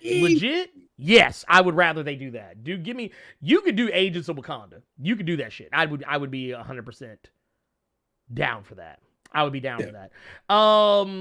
Speaking of, dude, because Marvel has just been out here lately with news of sorts. This one is not so much a big deal, but I do find it no less interesting. That your boy, and I don't expect a lot of people to know who this is, or maybe you do. I know who it is. That's why it's funny to me, because he's gonna be a villain in it. The motherfucker's always villain in everything. Dude, no, of course. But no. So basically, what they have done is they have cast your boy, Christopher McDonald, who I don't know if many of you guys know who he is. I know a lot. Most people I know who know him from, Happy Gilmore. Happy Gilmore, yeah. Because he does typically play bad guys. He actually almost exclusively plays terrible people. He's usually, if he's not a bad guy, he's usually at the very least an asshole. Yeah. Typically. But this is Christopher McDonald right here, for those who don't know who he is. But he has been cast in Marvel Studios' Secret Invasion television series. And that is crazy to me, because yes, he is slated for, I think the series is set for 6 episodes. He is slated for at least 5 of them. So yeah, he playing somebody fucked up. Yeah, they're getting all these actors from TV shows that not a lot of young people are going to know, because we got Julia Louis-Dreyfus, and Mhm. now we as Madam Hydra. Now we got Christopher McDonald. And I'm Mhm. gonna tell you something. I didn't give a fuck about this show until I Mhm. saw who one of the showrunners were. And one of the Mhm. showrunners is Kyle Bradstreet, and that's who does who the show I still need to fucking finish, Mr. Robot. Okay, yeah. You need Now somebody that I like that know, for this, something like yeah, this. now that I know that's who's doing the show, like its stock just went way the fuck up. Mhm. I'm not gonna get Disney Plus to watch it. I'm gonna watch it by other means. Mhm. But yeah, I'm Secret Well, Invasion. you also got Emilia Clark. You got Emilia Clark in this. Daenerys She was in Secret Targaryen. Invasion? Yeah, For real? Emilia Clark. She is in Secret Invasion. She's cast. She gonna be naked? I don't know. Maybe. Possibly. Actually, you know what? She probably won't be because she doesn't do nude scenes. At least when she does, it's not her. Like a lot of people knows, but like in Game of You're a Thrones. liar. Shut up. I'm gonna go Google some stuff. You're a liar. This man don't believe me. But no, that was the thing in Game of Thrones. Some of the scenes where like she was naked, it was not her. Actually, a lot of people knows either. The scene with Okay, we just got through talking about how it's not real for some people. It's real to me. Change the subject. You're not gonna do this. Look, I'm You're about not gonna do this to me. You don't want to know about Cersei Lannister, then, do you? Ew, I don't like her anyway. She looks like a grandmother. Well, when she was walking around butt naked and they were like saying shame, that wasn't her. That's fine with me. Ew. Her face too strong. You don't like Lena Headey? What? No. Dude, she's awesome. I like Lena Headey. I'm gonna tell you because I didn't see her on Game of Thrones first. Because I still have never watched all of Game of Thrones. I saw her on Dredd first. Oh, that's why. You didn't see Sarah Connor Chronicles? No, dude, why would I watch? Dude, she was No, because they had that chick from Firefly I didn't like. Oh, talking about Summer Glau? Yeah. That's fair. This was on Fox, and Fox didn't have good shows back then except for fucking Fringe. Actually, Sarah Connor Chronicles was lit up to a point. Look what you just said. I said up to a point. No, what was it? What was the other one? She was in 300 as well. She was Leonidas' wife. That's right, but I didn't like that movie. Wait, you didn't like a Zack Snyder film? I only like Snyder Cut and Watchmen. See, look at you. Or and I look at you. I enjoyed Army of the Dead too. What you mean? Look. See, this man was getting. See, this guy had me thinking he was getting a Snyder check. Oh, Snyder got you on the payroll, huh? Oh, he gonna cut that check off now. Look, he was writing a check right now. That motherfucker was sitting here. He was like, "Yeah, let me make this out to Carter." That motherfucker heard that somebody went to Twitter. They're like, "Man, dude, Carter talking shit about your movie." He said here's the thing. was whack. I never knew it was okay. I never knew it was Snyder. He took the check and did this. See, you doing all of that? I hope you got a paper cut. What I'm saying is, I didn't know Snyder did that movie. I watched it off the strength of because I was going through a Frank Miller phase. Okay, that's why I went and saw that movie because I liked Sin City. So I said, okay, 300, I'll watch this, and then I watched it. I'm like, this is some green screen garbage. Why did I buy a ticket for this? And then I just fooled around with the girl I took to the movies for the majority of that movie. First time I saw when I saw the dude get Sparta kicked, and then the sex scene with Gerard Butler and her, and I'm just like, ew, can we do that but better? And I moved the popcorn nachos to the side, and that was 300 for me. Oh Lord! Let me ask this: what do you think about The Spirit? Didn't watch it. You didn't miss anything then.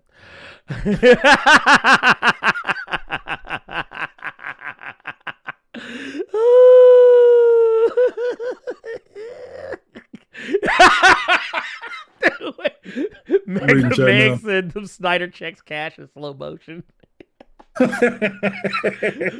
wait a minute. That's cold. That's cold, man. Look, that's cold. Look, you be sitting there at the bank. You be handed the check over to the teller. It'd be out of focus, just like it is right now and shit too. You don't even see my signature on it. Look, no, and then it start playing a song. Dude, did I tell you, dude, my wife clowned the fuck out of Army of the Dead. Lord have mercy. when we were watching Army of the Dead, she was like, she literally like stopped the movie. She said, pause the movie for a minute. She turned to Luke and she was like, so is all of Zack Snyder's movies like this? Does he just make movies where like he cuts the movie to slow motion and starts playing a song? Does he have Richard Cheese on speed? Because like she said, how many times he gonna play a Richard Cheese song in this one movie? Is that his friend? Do they know each other? I was like, look, woman, I don't know. But I was like, look, I said, look, don't make me think about this shit, because now I'm starting to see her thing. Because I actually went back and thought, I was like, yeah, that motherfucker stayed playing random ass songs to slow motion. This motherfucker need to be a music video director. He need to quit directing movies. Just make music videos. They'll be better. This motherfucker trying to. Oh, I don't know. Urban Prison Strong Style saying Scott is the better Snyder. I don't think Ernie would say that just off Death Note. Actually, no, I tell you what. You know what? At least Scott Snyder doesn't waste my time. Wasn't that what he did in Death Metal? Nah, because I didn't read all of it.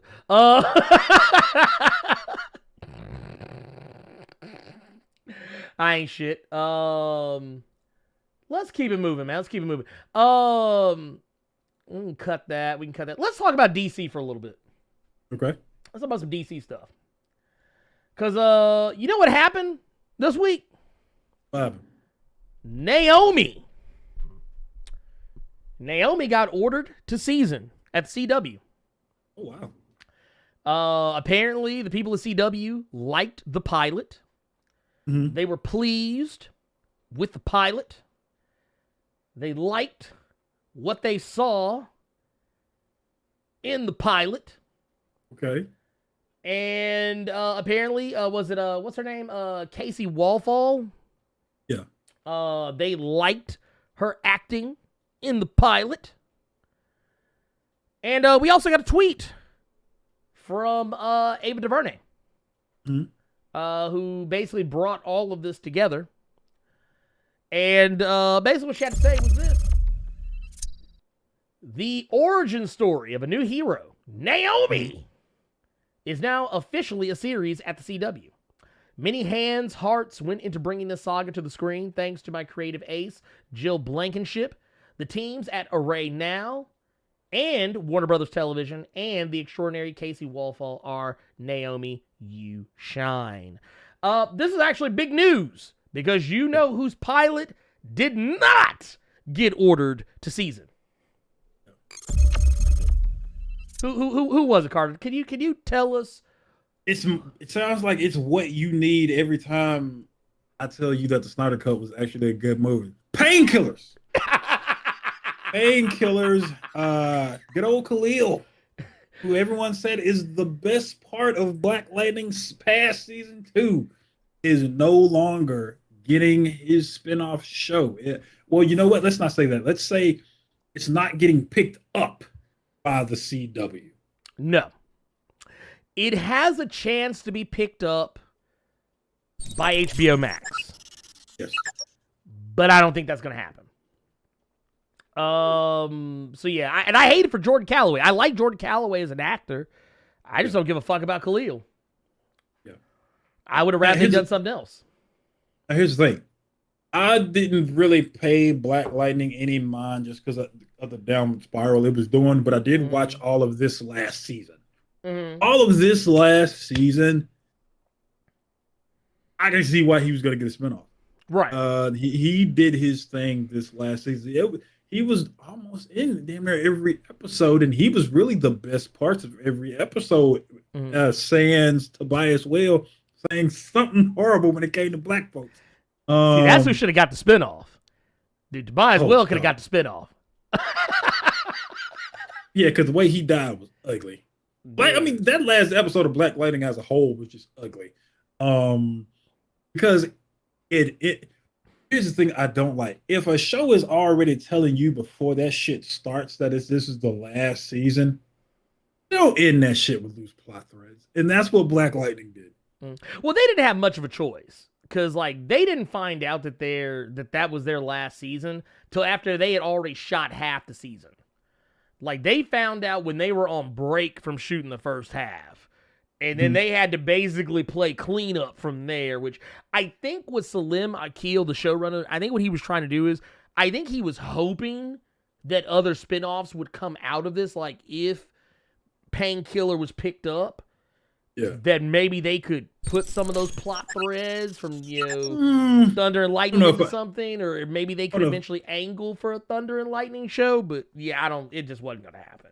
I wouldn't even just say that, because there are several shows where they know the writing is on the wall, so they will plan accordingly to where they'll do certain stuff where you'll still have a complete ending, but they'll leave a tiny bit in there. So just in case we get that season we want, we'll have this. If we don't, then we can still give you a conclusive thing. And with this last episode of Black Lightning, no, they are banking on a next season. They were banking on either a next season or so just so we can keep it on point. This will just be really brief.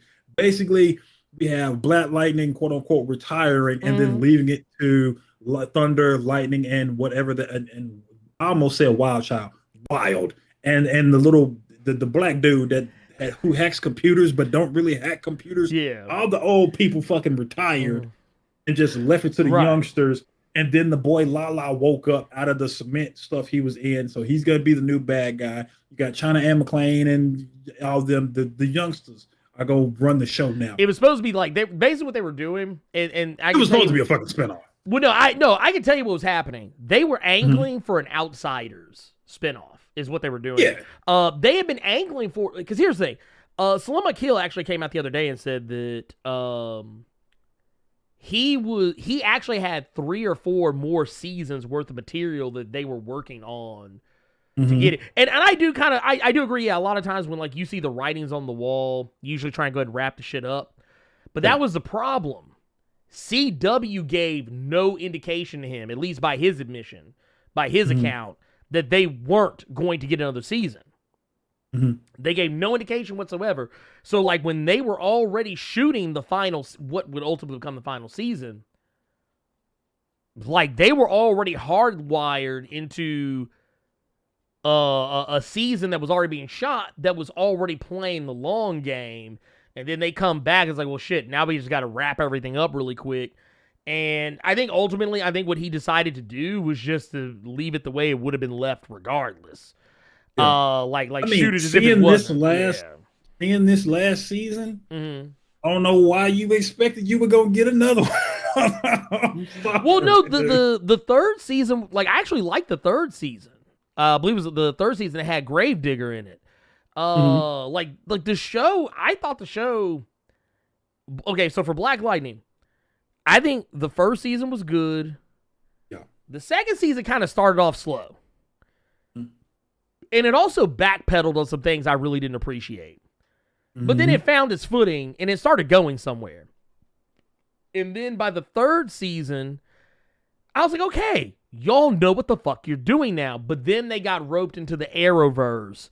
And I think what CW wanted to happen, I think CW expected Black Lightning's numbers to go up as a result of being included in the Arrowverse. We're like, oh no, all these other people are watching Flash and Legends and Green Arrow. Yeah. Well, not Green Arrow. I'm not going to say, I disagree with that vehemently. I'm not going to say that because of the crisis stuff is why it dropped off. No, I'm not saying dropping off. Well, no, I'm not saying that's why it dropped off. I'm saying that I think CW, I'm not even talking about the quality of the show. I'm talking about the fact that I think CW expected Black Lightning's numbers to go up because more people would be inclined to watch it because now they know it's a part of a greater story. And that didn't happen. It just kind of stayed where it was at. And I think that's why CW was like, nah, go ahead and let it go. Because like the third season I thought ended just perfectly fine.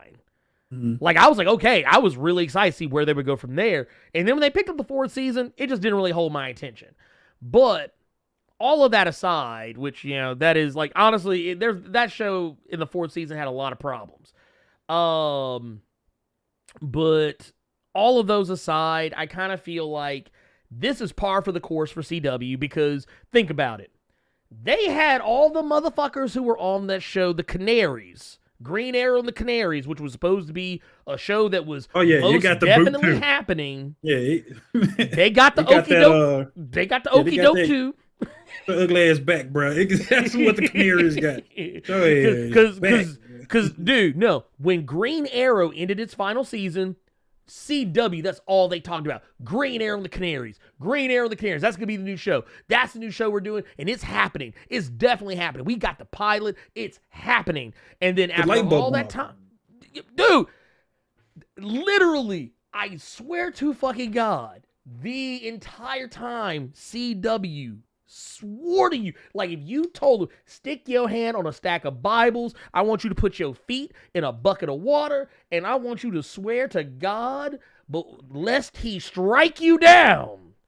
But they did that before. They did that once before. I know you didn't watch the show like that. Supernatural. No, Supernatural. Yes. Supernatural was supposed to have a spinoff. It was called Bloodlines. Yep. It was a spinoff with it was the girls. Monster. No, that one. I know what you're talking about. That one too, though. It had that old boy off the originals on it. Mm-hmm. That was supposed to be a lot more monster centric, and everybody thought that spinoff was happening. They even put the pilot in an episode of Supernatural, and then it didn't come to fruition because they knew better. But the same thing with this. Well, no, they did the same thing with the girls too on that show. Because remember the two sisters on Supernatural that they've been on the show since like forever. They were supposed to do a show about them too, and that went the same way. CW's like, that show is happening, and then after a year of hemming and hawing about it, they're like, nope, it ain't happening. CW don't know what the fuck it's doing. CW doesn't have a plan. I think they're expecting a show to have that same success of, even though I fucking hate this show, I fucking hate it. They want it to be Legends. They really want it to be Legends of Tomorrow, but they won't strike lightning like they did with that, because now the Legends of Tomorrow has become the show where it knows it's awful and it runs with it. Well, and that's cool. That's cool that it does that, and it's getting success from that. It ain't for me, but that's what they're expecting to get from these shows. But I think they saw that with Arrow, it started dwindling in quality. So it's like, you trying to do a spinoff on some shit that's getting you diminishing returns every season, you all fucked that up. That's why we're not gonna see David Ramsey anymore, even though that shit looked like we were about to get Green Lantern like a motherfucker. We were, it did. It actually, they made it hardcore look like we were gonna get a Green Lantern. We were finally gonna get a Green Lantern. With John Stewart. And like, I would have been cool with him being Green Lantern. Even if he wasn't John Stewart, it would have been cool to see. Well, no, that's the thing. Did do you remember what happened with Green Arrow, right? How he became Spectre. Well, no. Remember, ever since season, I think 1 or 2, they kept teasing Green Lantern. Multiple points throughout every season of Arrow, just about. They have some kind of a hint or a tease or a nod to Green Lantern. They even had Hal Jordan show up in an episode. But the thing is, when they showed him, all you saw was him from like the neck, like from like the chest down, and you saw his flight jacket that said Jordan on it, so you knew who it was. And I must not have remembered that, because of those earlier seasons of Arrow. It wasn't even Green Arrow. It was Batman starring Oliver Queen. well, no. Here's the other one. Remember, there was a point where Diggle tells Oliver that his last name wasn't always Diggle. And then what happens later on? We find out he got a whole ass pappy who last name Stewart. And guess what he is? In the military. Interesting. And then come to find out that apparently he just never took the last name because I forget the reasoning behind it. But basically, they were letting you know that he was John Stewart. He just wasn't John Stewart right now. Yeah. So let's try to get back on point with Naomi, but I'm just going to leave it at this because. Go ahead. Let me. Hideyunoshi, let me correct you real quick. Do you really want a CW Green Lantern show? Because I'm okay without. The CGI was going to be terrible. Listen, I didn't want a fucking Superman show. You know what my recommended is for this week? The newest episode of Superman and fucking Lois. I didn't want that fucking show. I don't think anybody wanted that fucking show. No. Guess what though? That show off the chain. CGI off the chain. Even though I don't like, I've said it several times, I don't like the shit they're doing with the fucking kids. Guess what though? That show is still lit. Well, and I think also too, the thing we got to remember, we have gotten spoiled. Network television never, and I'm going to say right now, will never have the same CGI budget as, say, an HBO or like a Disney Plus series. Yeah. Like it I wouldn't even say that. Yeah. I think you're correct in saying that people are spoiled. I think with the stuff that we have on cable and on these apps, people expect that same quality on network TV. You got to remember, people, because it still trips me out when I hear it on basic TV when people are cursing left and right. That's some new shit to me. Yeah, TV is changing. TV is changing. You know what I'm saying? Now, this is something that he and I will remember that you all don't remember. I think if you do, you remember it just because of South Park. One of the biggest things that happened on basic TV was an episode of NYPD Blue where where one character said shit happens. That was a big deal. Yeah. That was a big deal. And there was a sex scene where you saw there was a sex scene, but all you saw was like a girl's butt or something. But the fact that it was on basic ass television, this dude said shit happens. That shit was like Channel 13 or some shit? Like Channel 13? It was ABC. It was 24. It was 24. So yeah, ABC 24. Yeah. But now you look at basic TV, I'm hearing bitches and all kind of stuff left and right. I think the only word they can't say on television, I think the only word you can't say on television right now is fuck. Yeah, I think that. That's the only word that like you're like it's a hardcore no. Now if you're on cable, like a premium cable channel or like an app, cable just running roughshod now. Oh yeah, even cable you would get like maybe you get a shit an episode. Now cable going crazy. Nip Tuck can change the game. Oh yeah, dude, dog. I ain't gonna lie, dude. Nip Tuck. I actually do blame Nip Tuck for a lot of this shit. Nip Tuck came out, like, y'all probably, I don't know if y'all even remember Nip Tuck, but, like, Nip Tuck came out and was wild as fuck. I went back and watched a few, when we went, I think it was several episodes ago, we were talking about, was it Julian McMahon? Yeah. And I was like, Dr. Doom. Yeah. I was like, dude. I was like, man, I missed that That's where guy, I became a fan of his. Yeah. Nip Tuck and fucking Charmed is where I became a fan of that dude. Dude, he's still a good, and actually, dude, oh shit! What was the Runaways?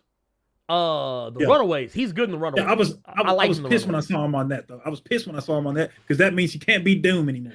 But you never know with Marvel. You never know. I'm really hoping we got the same woman playing a Captain Marvel villain and an Eternals and the main protagonist of the Eternals. We got Aaron Taylor Johnson playing Kraven the Hunter. And MCU Quicksilver. No, they don't give a fuck. Look, Idris Elba gonna be Blue Marvel next week. How much y'all want to bet? Y'all gonna find out next week. Idris Elba has been cast as the Blue Marvel. Lord have mercy. Let's see here, man. Anyway, Naomi aside. I mean, I'm interested. I'm excited. I hope they don't fuck it up. I know they will fuck it up. Wait, what happened? I'm seeing in chat where they said that on Black Lightning, CW dropped the N-bomb from Robert Townsend, no less. I didn't know that was a thing, and I just watched it. Yes, he did. I forgot about that. I forgot about that. On basic I forgot about this man just called Black Lightning a house nigga. Yeah, he did. Yes, he did. I remember that. I forgot about that shit. Dude, yes. Oh, my God. Dude. And you know what? Basic TV is motherfucking. Well, dude, I told you what Tobias Wells said to that one dude in the first, I think it was the first or second episode. You said it, but I thought maybe you weren't remembering wrong, but they alluded that that's what he was saying. No. He said, I can't stand thick-lipped, scratch where it don't itch Negroes like you. And I was like, damn. Okay, that's cool, but you still said Negroes. They got Meteor Man around here calling Black Lightning a house nigga. A house nigga. Yeah, no, they did it. What did make it so bad? The YouTube scene on YouTube where I'm watching it. Apparently, this brother or whoever the fuck posted this on their channel, they had subtitles on. Subtitles put that ER on there, quick in the motherfucker. Robert Townsend put the A on it. That's crazy to me. Oh, wow. They said no. Crazy. They said no. Put the ER in.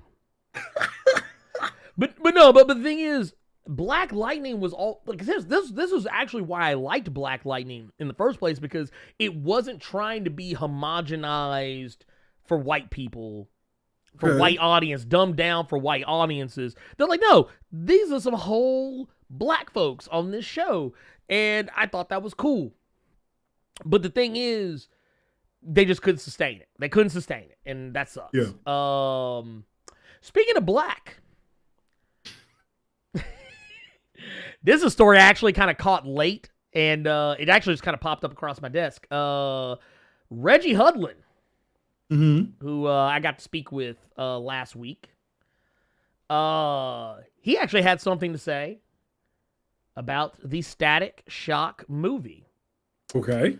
And he said, and this is something that's probably going to upset some folks, because folks already mad. Folks already mad at him.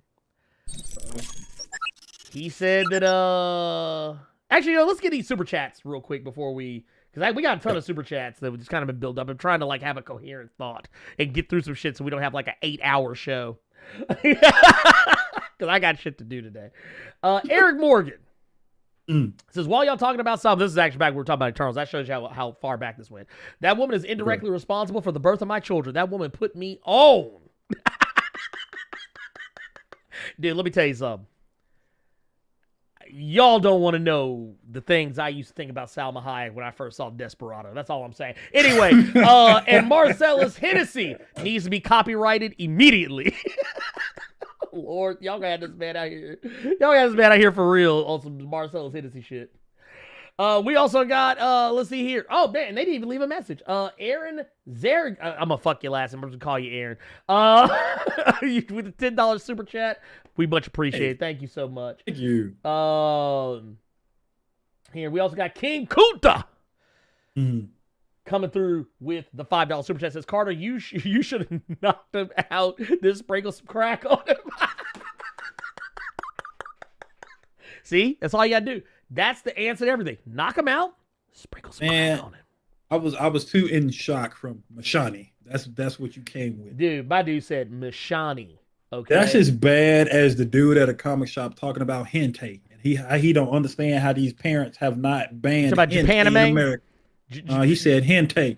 That I was non-existent. That hentai.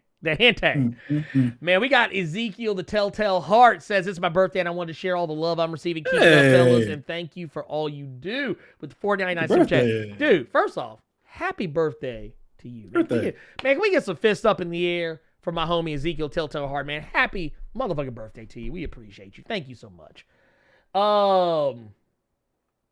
We also got Tubes the One with the $5 super chat says, Khalil is certainly the most interesting part of Black Lightning, but the best?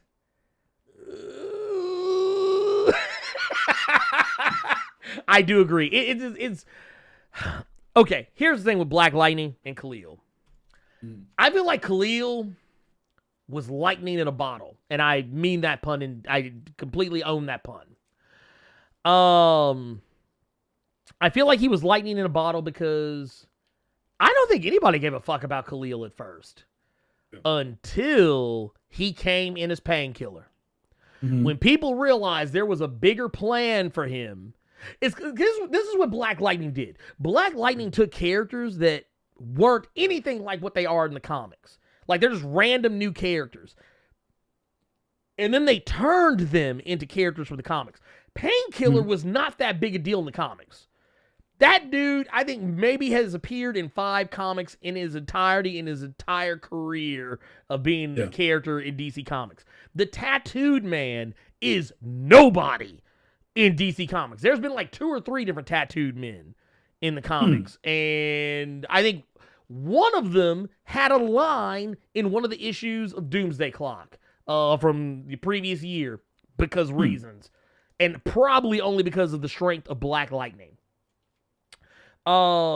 Tobias Well has changed so many times, depending on what iteration of Black Panther you're reading, he is either a guy who is just a really big Kingpin lookalike who happens to have a whale-ish looking face and has very like grayish white skin, or he's a big motherfucker who ends up becoming supernaturally possessed and demonic-like, and you know, somewhere towards the end becomes more like the original Tobias Will. And then in other instances, he's just a big-ass albino black dude. There you go. It just depends. And just out here clapping folks. Just, it is what it is. But point of the matter is that I feel like, I think Tobias Will is definitely the most interesting part. I think he is actually the best part of Black Lightning, hands down. No question. No question asked. But yeah, Khalil. Gabriel Knight with that 1999. I'm saying it so you don't do that fucking jingle. Just sending some support to Blerd and Carter. I love your content and the causes you support. Thank you. And speaking of, go ahead and drop that link in there. While you doing that, I also want to say thank you, Gabriel Knight, for that 1999 super chat. I did it anyway because I don't care. But let's while we're talking about that, let's get back into it. Static Shock, or as I prefer to call him, just simply Static. God damn it. He was recently asked during a DC press conference. Basically, he was asked about what is going to be going on. Like, will the Static Shock film have a significant difference from the comics? And he says it's basically it has to happen due to the nature of the medium. Basically, explaining that. Look, I think whenever you tell a story and you go from medium to medium, that's a tremendous opportunity to take advantage of the unique qualities of that medium. And how you tell a story in television is different from how you tell a story in a movie and versus how you tell a story in a comic book. And he goes on to say that they can all be really different and all be really good. The Batman TV show from 1966 is different from the Neil Adams comic in the 1970s, which is different from the Christopher Nolan movies, but they're all great and they're really different. And I believe in leaning into making the most of each medium and each platform and all of the different audiences. I 100% agree with that. I 100% agree with that because I'll use Ninja Turtles as an example.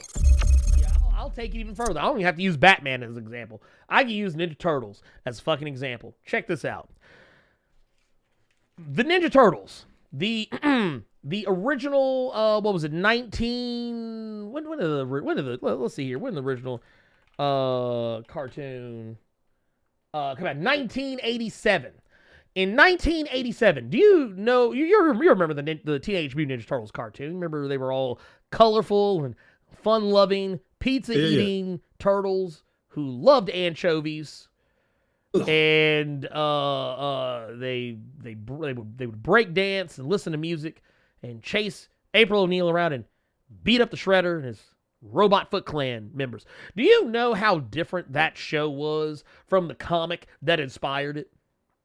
The Kevin Eastman and Peter Laird joint, where they all had red bandanas, they cursed. You couldn't really tell any of them apart from one another unless you looked at their weapon.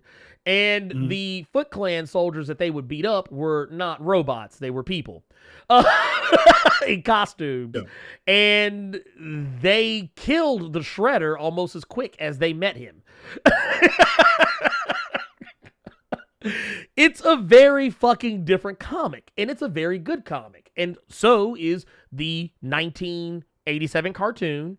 And the 1987 cartoon, which later on, we got the live action movie where the turtles didn't even like anchovies. They would eat a pizza with anything on it in the cartoon. The movie comes out, they're like, nah, no anchovies, Pip. But no, all of them are very different from each other. They're like, honestly, the first movie is kind of a mix of the original comic and the cartoon. And then when you got to like the second movie, it was like, oh man, they are leaning way more to the kid-friendly shit. They're not even using their weapons on people anymore in this shit. What was it? If you were Leonardo or Raphael, you were not using your weapons on no regular ass folks. You was using everything else. You was using a koosball. You was using a feather duster. You was hitting everybody with anything but them weapons. But the thing is, you can have all those very different things, and they don't have to be exactly like the other thing in order to work. Now, what does Reggie Hudlin mean by this for static? I have no fucking clue.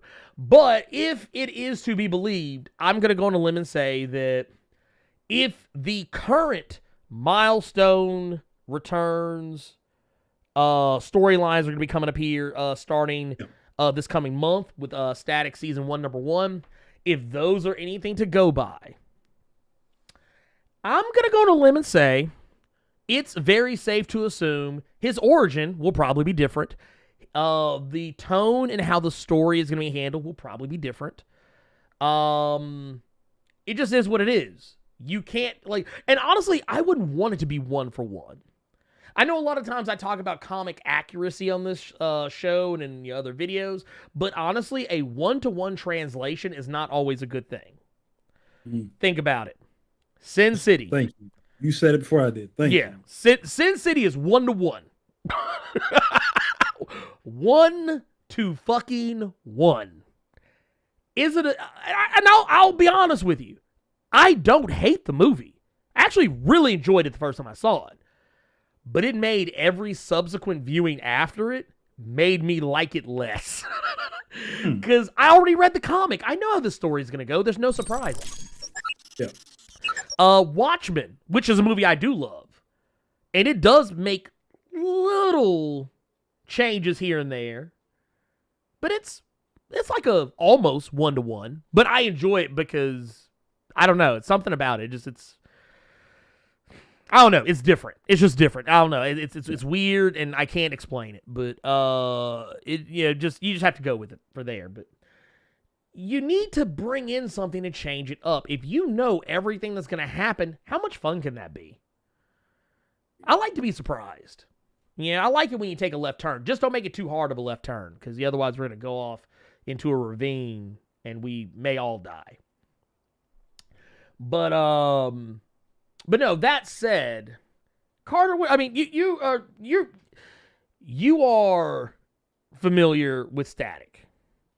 I mean, would you want the movie, a Static Shock movie, to be 1-to-1 the cartoon or the comics? That's the main thing that I was going to say, and I know that a lot of people get upset with that. That's why. I think that's one reason why I like Superman and Lois so much. It's just because we're not getting an origin story. Right. We've seen this shit so many times. That's why I liked that's why I don't want you saying anything about me liking Zack Snyder, but that's why I enjoyed that BVS didn't do the Batman origin shit for the entire duration of the movie. You got that shit in sprinkles during flashbacks or the credit sequence, and that's it, because we've seen that shit before. We don't need to see Uncle Ben die. You know what I'm saying? We don't need to see Uncle Ben die in every fucking movie. So I like that with this Static movie, they're gonna go the route of something different. I like when things go somewhere different as long as it makes sense. That's basically what I was going with here. We don't need to see we don't need to see the same old. We don't need to see the same old Superman origin story. We don't need to see the same old Spider-Man, Batman, thing like that. Do something different. And I like that we're going to see something different, because if you don't like something different, you got a million goddamn comics to go and fucking read. Oh no, that's the same thing. You got the cartoon to go and fucking watch. If you want to see the cartoon so bad, go watch the cartoon. You don't have to see it in live action. Go watch it. It's still right there. It ain't going nowhere. Well, that's You know what I mean? the same thing Reggie Hudlin said when I asked him about the origin of Static. Yeah. Like when people responded poorly to it, he said that if you want, he said the exact same thing. He said if you want the original Static origin, those comics still exist. Go read them.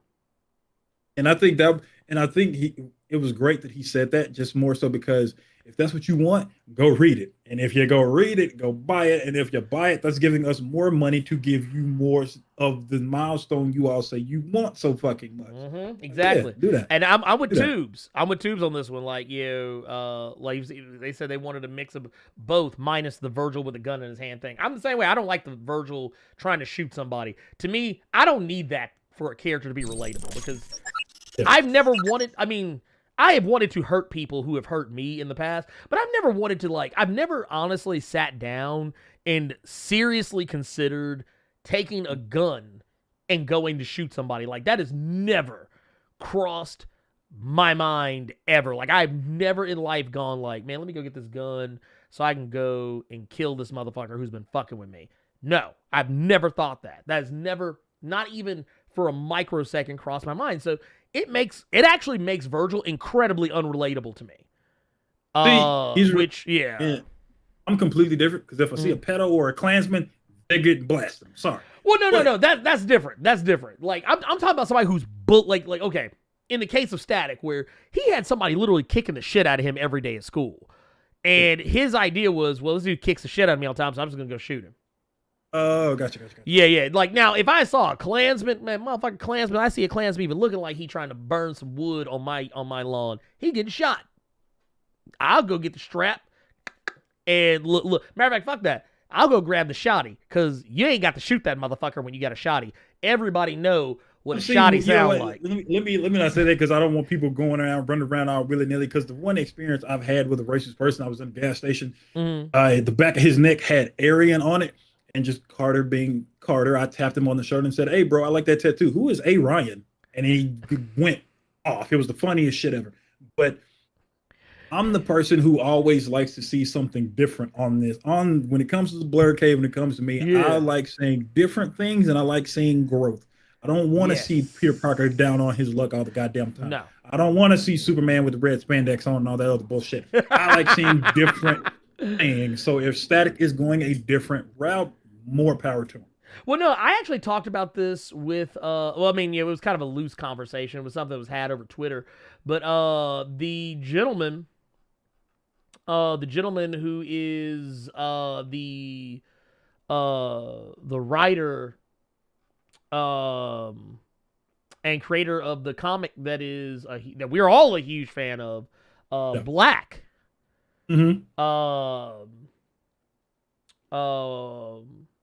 We actually had a little bit of discourse on Twitter not too long ago, and we were both talking about the same thing, talking about, like, why does Peter Parker have to be some down on his luck motherfucker all the time? Why can't he grow? Why can't he be more than what he is? And I agreed with him. I was like, no, I agree 100%. This Absolutely. is like, why is this a thing? Why does it always have to be this way? Why can't it change? Why can't Peter Parker just be a dude who's doing well for himself? Yeah, why can't it be a permanent thing, not something for a year, not something for an arc? How do we go from Parker Industries, now he broke his head, now he working back at the Bugle? Get the fuck out of here. Like, no. No, I don't like that shit. I don't like that shit at all. Like why has he always got to go back to, like, they even had a comic, I think, that was actually called that, Back to Basics. That's why I like the current Batman stuff, because Bruce Wayne is still Batman, but he's a Batman that ain't got the millions and millions of dollars that he normally had because Lucius Fox has everything. So now he's working out of one goddamn garage. I like that. Yeah, no, I like that. No, that's hopefully it's my thing is hopefully it's different and hopefully it sticks for more than an arc or two or a year and change, and then we going back to the rich playboy and stuff. I like growth. I like difference. I can't help it, y'all. There are so many people that got on my ass because I said I did not like red tight Superman. I thought it was fucking stupid, and I liked how New 52 looked. Many people got on my jock for that. First of all, get off me. You're not supposed to be down there. That's for girls. Second of all, I like different things. I like growth. Sue me. Well, like once again, and I want to make sure that it definitely it goes without saying. Change is not always a bad thing. Yeah. It's needed. It is needed. Yeah. So I want characters to be like actual people. Yeah. To grow, to not be static. Mm-hmm. To not be in the same place at the same time for 75 years. Yeah, that's not growth. That is being stagnant. And it's not interesting because no one in real life is that way. People change. Even people who don't change more than that. But that said, let's get into our final story, and then we're gonna jump into our recommendations and questions. Yes. Last story, and this one I saved this one specifically for you, Carter. Okay. Because this story is about Spawn. If it's what I think it is, I thought this was fucking stupid. I did too, actually. I hate when people. This is, you know what? This just goes back to Eternals. I hate teaser trailers. Yeah. Show me. And let me go ahead and get it out of the way. I know you're probably gonna pull it up, but basically, this story is pertaining to Spawn.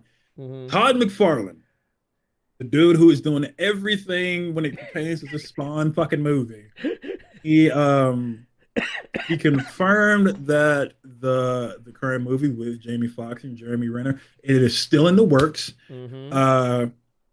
But he is also teasing a major announcement.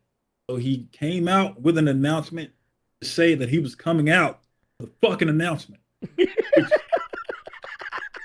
Wait.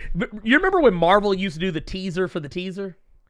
That's what this was. Like you remember what I'm talking about? Like, remember when, like, what was it, Ant-Man? They released a really like tiny video on you, like the video was literally like that big on a YouTube screen, and that was like the announcement saying, "Oh, hey, we got something coming out for Ant-Man." Back when the first Ant-Man movie hadn't even come out yet, and then like I think 2 or 3 days later, they released the actual full size shirt. Like, it's bullshit like that. I can't fucking stand. And here's the thing: all he's really okay. I'm gonna tell you what's important here. This is what's important. Point of the matter is I think Todd McFarlane finally wised the fuck up and gave up on his hope of having full control over this movie. That's what I think. I think because the funny part of this, because I'm going off of the story that was posted on Comic Book Resources, but basically, McFarlane confirmed that the movie was still in development, right. And he admitted that he did not receive the reaction that he personally hoped for from the people that he approached with the movie script he wrote, which is another way of saying he gave the people and they said no. This ain't hitting. Get the fuck on. Exactly. Boy, this is just about as bad as that Powerpuff Girl shit I just read last week. Get the shit out of my face. That's basically what they told him. Well, because they didn't understand why Spawn was barely in the movie. Yes. They didn't get it. And honestly, I didn't get it either. If I'm being honest. But because you can't do a Spawn movie and then you say it's a Spawn movie. And you say you have Jamie Foxx in the titular role, but it's really a fucking, oh my god, what are their names? That's about Sam and Twitch. Oh yeah, yeah. Yeah, you can't really say it's a Spawn movie when it's more about Sam and Twitch. You can't. That's not what this is. Well, the thing is, I think he thinks those characters have more cachet than he realizes. Like, those characters don't have the same cachet that he thinks they do. He created them, so yes, he thinks they're more important than what other people do. Nobody gives a fuck about Sam and Twitch when it comes to Spawn. Yes, are those characters a part of the story? Yes. Are they integral to the story? I don't know, shit. Whatever. Yeah, guys, I wasn't talking about Michael Jai White, but you all did make a good point, and that's another thing I'm going to say about this movie. I think that's another reason that nobody is really looking at the movie the way he wants them to look at it. Because in all honesty, you can't really come to these people and say you got a Spawn movie with Jamie Foxx, and then you want to do a Sam and Twitch movie, and then in the back of these people's minds, they're gonna have the Michael Jai White movie. And what I Yeah. mean by that is they want a better version of that movie. They want action. They want, some good effects, gunfights, monsters, and shit like that. You can't do some kind of Jamie Foxx in the dark with his ugly ass Jamie Foxx voice, And his Sam and Twitch in the hairline. background. You can't do that. If people have an idea of the Spawn movie they want, and what you're trying to give them, no.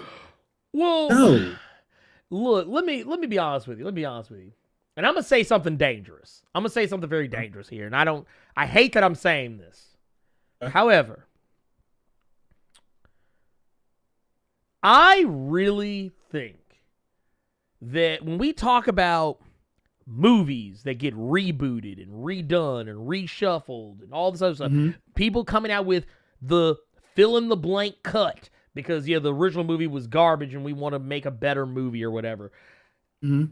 Spawn is probably one of the few movies in existence where I would say, okay, let's do that. Go back, reboot Spawn, but do it right this time, and maybe consider taking the things about Spawn, the live-action movie that worked. Keep those. Get rid of the shit that didn't work. Like Michael Jai White. I liked him as Al Simmons. Maybe we should keep that. Maybe instead of fucking off with bringing in a new character like Jessica Priest, how about we just keep it as Jesse Chapel? Pay Rob Liefeld whatever the fuck coins he wants to use the character and be done with it. He's going to charge extra for the feet. Oh, God. Well, he'll charge extra for the feet, and he's going to also charge, he's going to an extra $1 million for every pouch. Yeah. That's going to be the most pouchless chapel we've ever seen. But no, but you get what I'm saying though, right? Like, why are we wasting time making this bull? Okay, you know what? Honestly, take all that shit off the table. You know what I want you to do? Fuck it. Fuck a live action movie. You really want my money? Pick that motherfucking Spawn animated series back up and just keep doing that. No. Like, I would watch that. I'll say this. I know I talk a lot of shit about Spawn, but that live action, not the live action, but the animated series, I fucking love that show. I go back and watch it ever so often. As much as I talk shit about Spawn, I actually enjoy, the first 2 seasons of that show. That 3rd season is dog shit. But the first 2 seasons were great. I loved it. I thought they actually captured the essence of Spawn better than anything else has. Yeah, that's the one thing I will say I think would be much easier for Todd McFarlane to get off the ground. Yeah. I think with what we have nowadays, especially with HBO Max, I think if he were to give them an animated series, I think they would more than happily throw some money up for that. Oh, yeah. Instead of you trying to do a full movie, you could even though I would rather you get Keith David back in the shit, you could even keep Jamie Foxx in the role. You could bring Sam and Twitch. You could keep that script you have and just turn that shit into a fucking episode. Dude, honestly, bring back Keith David. Because I'm sorry. Here's the thing. Keith David is like the Mark Hamill. Like how Mark Hamill is to Joker, Keith David to me is to Spawn. Yeah. When I think see another him, thing, I hear that voice. I mean, shit, Mortal Kombat didn't make it any better when they brought him back for the fucking game. And you really want folks to look at Jamie Foxx's Spawn? Fuck out of here. No. And I think another thing that Todd McFarlane really doesn't realize, and it's sad to say, and I think you're going to be shocked that I say it. Go ahead, say it. Me saying it. Look at him. He wants me to fucking say it. Say it. Why do I sound like Magneto in X-Men number 20? Go ahead. Say it. Spawn ain't hitting like that in this day and age. No, he really ain't. Spawn isn't really the big name like he was back when it was, you're talking about Spawn. You're talking about Spawn was huge when Witchblade was still fucking huge. And I'm just keeping it a buck. Like, Spawn is not the big property that Todd McFarlane thinks it is. Shit. Your Spawn figures are bigger names than Spawn is nowadays. So I think going the safe route of animated series would be much better. Yes. Much more lucrative. You get a lot more money out of that because a lot of people would have you try and make figures from fucking episodes if you keep it kind of how you kept the original series. But a movie, I have no hope for this fucking. I had no hope for this movie when I saw it was going to be Jamie Foxx's Spawn, to be perfectly honest. I ain't shit. I ain't shit. This whole time you've been talking, I just been hitting the correct answer. I'm like, ding. I know. I ain't shit. Well, I mean, it's just because it's yeah. Just to take, I know people keep asking me about fucking wrestling because they see the fucking shirt I'm wearing, but this is one of those instances where Todd McFarlane, you have to know your role. Spawn ain't what it used to be, so you got to come with something that wouldn't, and I hate that I'm saying it like this, but something that won't waste money, like you trying to get a feature film out, as opposed to a couple episode animated series on a streaming app, on a streaming platform.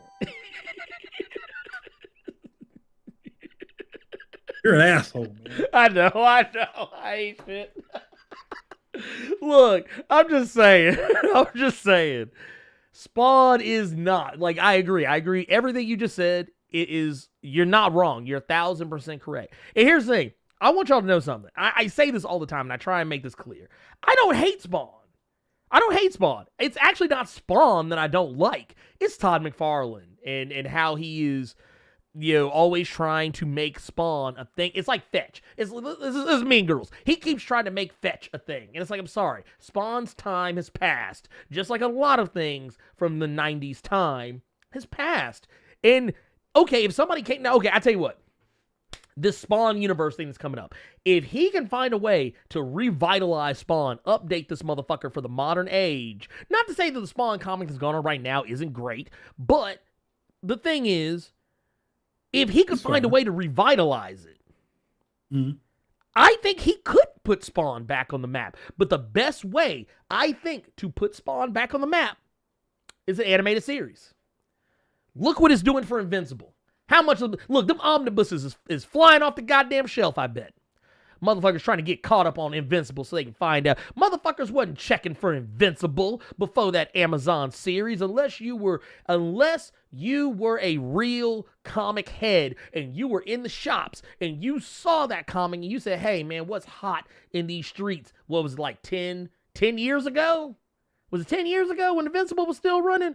You guy at the shop might be like, man, you go check out that Invincible.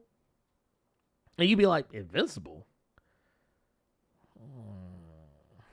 And then you go look at it, you read it, be like, oh, damn, this is kind of lit. But that's the thing, though. You need that. I think, animated series. Honestly, if it were me, and you know what? Hey, Amazon, come holla at your boy. Come holla at your boy. I got ideas for you. This is what I would do. Honestly, I would go back. I'd take all that shit from Image Comics from yesteryear. Dude, I would have a motherfucking Spawn animated show. We'd have Shadowhawk. We'd have Pit. We'd have Youngblood, Wildcats, all that shit. Well, you could... Y'all just don't know what you're missing. That's what I'm telling you. Y'all don't... Well, I don't know. You couldn't have Wildcats anymore, could you? That's technically Wildstorm. Oh, well. But either way, point of the matter is recommendations. Carter, what is your recommendation for the week? Oh, man. My recommendation for the week is, I said it earlier, the newest episode of Superman and Lois. I don't like the kiddie shit that they do. I still don't like it, but with what they're attempting to do, it's kind of growing on me. But the reason I'm talking about this episode is for no other fucking reason. We got Steel, people. You don't have to reference the Shaq movie anymore. We have Steel in the current DCEU. We got a new John Henry Irons, and he likes unseasoned chicken. That's all I'm going to leave it as. The newest episode of Superman and Lois, episode 7, is going to be my recommendation. What you recommending this week, Ernie? Man, this week I'm going to actually recommend a comic from a guy who I actually like, and I feel like I say this all the fucking time. whenever I bring him up because I feel so bad for how hard I trashed his Fallen Angels comic. But Brian Edward Hill, he had a comic come out this week. It's actually been running 3 issues up to this point. And it's under AWA Upshot, which they typically don't do long series. They usually do like short 4 to 5 issue comics. Kind of was the one I told you about, Bad Mother. That was also AWA. I was gonna ask you what ended up happening with that book. Did you keep up with it? Yeah, no, it ended. It hit its 5 issues, and I think it's being optioned for a television show or a movie. Okay. Because honestly, that's kind of what AWA Upshot's whole thing is. They make comics that make for movies, that would make for good movies or TV shows. And honestly, they kind of I remember talking to somebody about this, and they said that the company is kind of notorious for taking movie scripts that just didn't get picked up, or TV scripts that didn't get picked up, and then like having them worked into comics, or just specifically having the creatives make them with television and movies in mind. But that's neither here nor there. Point of the matter is, The Chariot number 3 of 5 by Brian Edward Hill, Priscilla Petraeus, and Marco Lesko. Great comic. It's basically Knight Rider. It's basically Knight Rider. You've got this guy who he finds this souped up like supercharger that's like, and this is the future. This isn't like present day. This is actually the future. Like way further down the road. And he winds up discovering this vehicle, and he ends up fixing it because he's a gearhead, and he winds up realizing the car has an AI in it that is actually a human soul.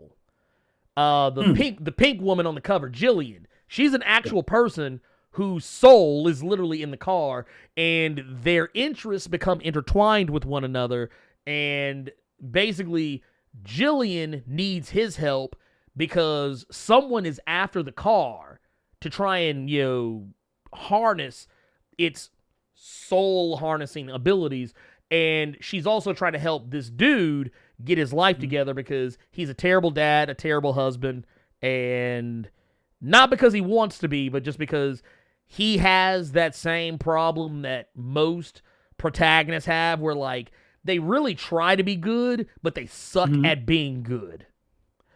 Like not because he's a bad person, just because you're a bad guy doesn't mean you're a bad guy kind of situation. But that is my recommended. I highly recommend this comic. It is very good, and I would not be surprised if we did get a movie based on this. It's pretty legit. It's honestly, and I'm gonna say this. This did Cyberpunk 2077 better than Cyberpunk 2077. Like the idea of the comic, like, okay, this sounds like it like the way you read it, it seems like a quest that you would get in Cyberpunk, like a Shadowrun or some shit like that. That said, we also got us a $100 dono from the homie Gabriel Knight. Says one more time for the children. We appreciate you definitely. one more time for your mind. Speaking of one more time for your mind, I'm also going to put the link to the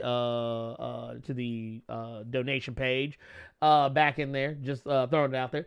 Man, we appreciate y'all for helping us do this. It, like I said, y'all have no idea how much this means. Honestly, at this point, I mean, we've blown out our goals so many times. I'm just happy to be here at this point.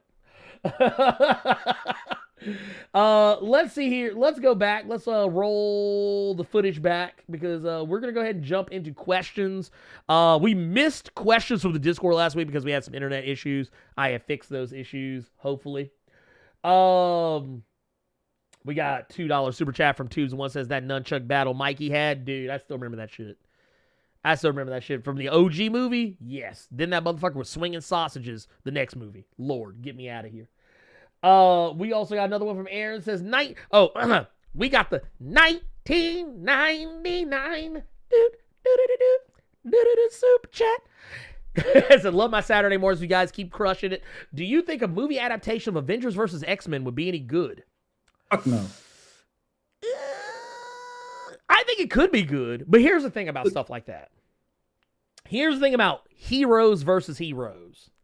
We all know how that shit's gonna play out. That shit would be terrible. Look. That shit would be terrible. Well, no, Know I why? mean, You know why, America? Why? Because the goddamn comic it came from was terrible. It's gonna be terrible. There's a reason Matt Fraction took his big head ass image of his sex criminals and stuff, because he knew that shit was terrible. Okay. Making me mad. I'm gonna be real though. I'm gonna tell you why I think it could be good. Because it wouldn't follow that comic. Because we all know what Marvel does. They would, if they made an Avengers versus X-Men movie, they would call it that. But it would have nothing to do with that comic. Basically with that, dude, look at Infinity War. Infinity War is more like Infinity Gauntlet than anything else. They called it Infinity War, though, because it probably tracked better. What was it? Age of Ultron. It ain't got shit to do with time travel. It ain't got shit to do with no dystopian alternate reality future or nothing. Here's the problem. Here's the problem you come into, and here's why Marvel won't do that. Mm-hmm. And I'm gonna you know what? Let me take the awful toilet water ass comic out of the equation here. Why they won't do something like that? Because of the America that we live in right now. Everybody is fucking sensitive to everything. Avengers versus X-Men sounds like Avengers versus black people. Avengers versus every person of color on the planet. No, go ahead and say it. Go ahead and say it. Go ahead and say it. Avengers. What is it? Illuminati called it? The mutants. Niggas. That's what people are going to say it is.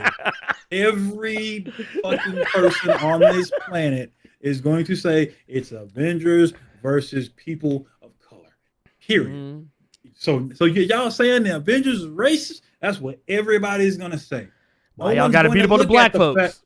Ain't number two black people. Nobody. Ain't number two black people team. Nobody's gonna look at some fucking Phoenix 5. They're not gonna give a fuck about the Phoenix. They're not gonna give a fuck about Hope. They're not gonna give a fuck.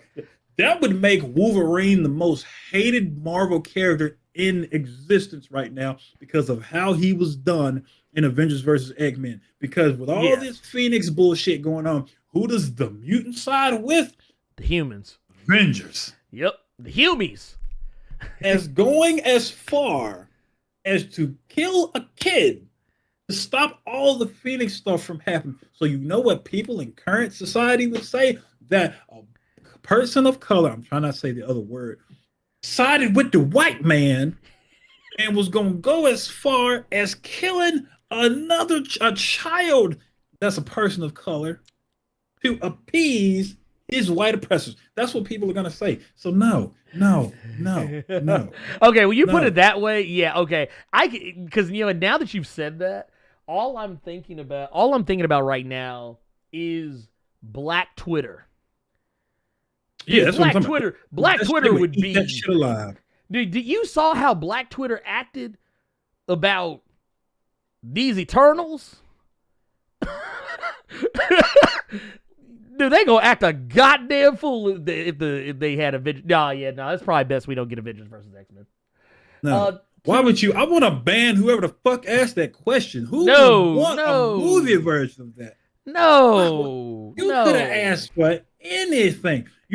That's as bad as asking for a Savage Dragon live action movie. No. I'm gonna try and keep it Marvel. That whack ass bullshit they did that was Battle Royale.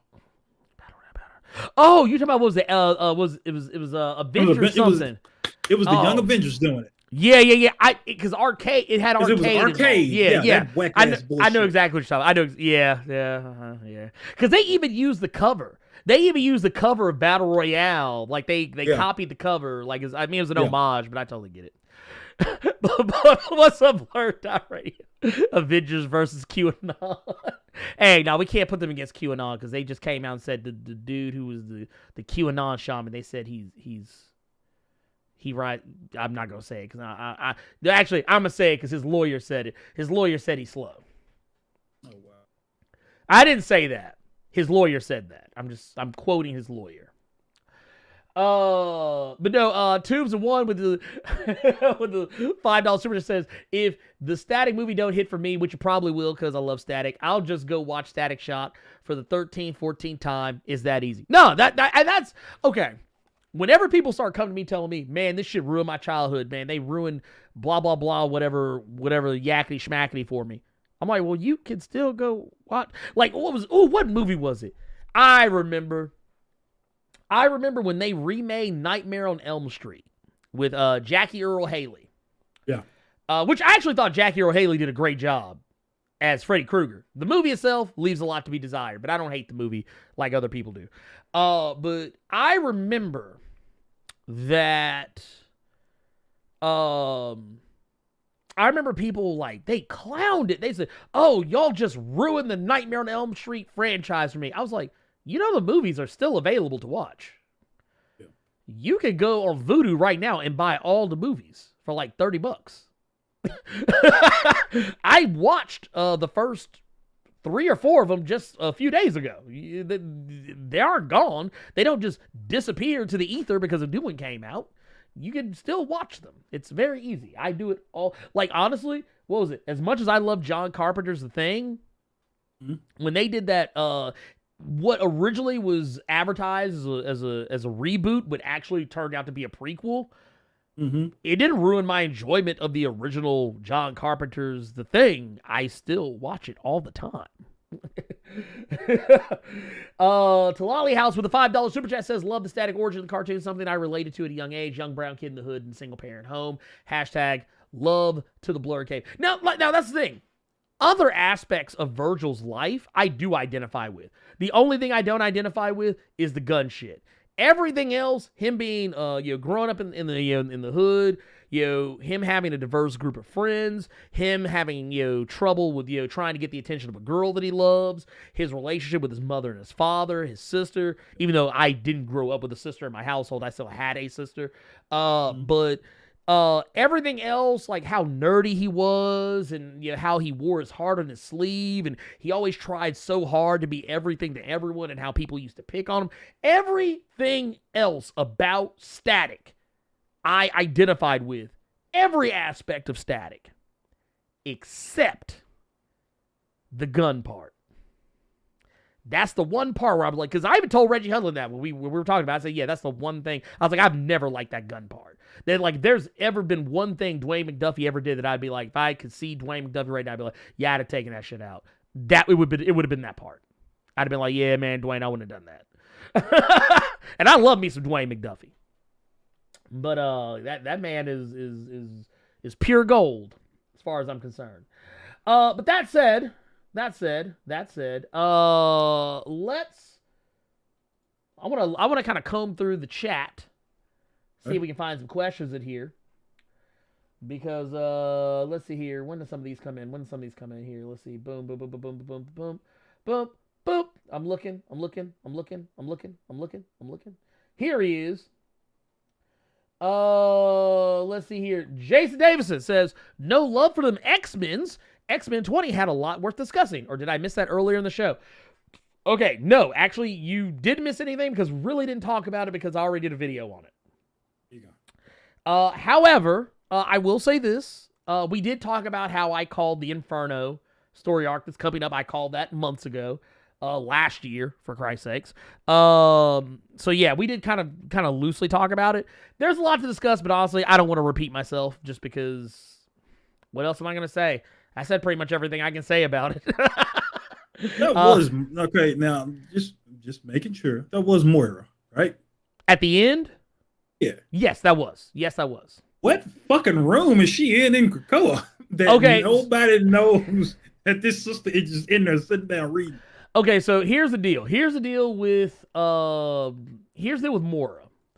So when the room that she is in is called Moira's No Place. It's an area of Krakoa that even Krakoa doesn't know about. Like nuts. Exactly. It's crazy. It's something they figured out. It's an area of Krakoa that even she has no clue not she, but Krakoa itself is not even 100% aware of. And they don't. And basically, Mora is supposed to not be around. Like, basically, she is MIA. I think she is actually presumed dead.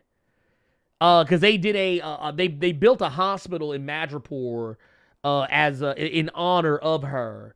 So whenever, I forget what the exact point was, but whenever she died in normal X-Men continuity, they just let her stay dead.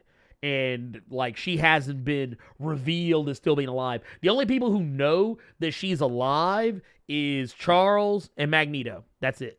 You could technically say Destiny, but Destiny is very dead. So, and I don't think Mystique even knows. But the whole point of this is that eventually she is going to be talked to, and I'm pretty sure what Charles and Magneto are going to talk to her about at the end of that issue is probably about Mystique, because it's Mora is the one who basically said no precogs on the island.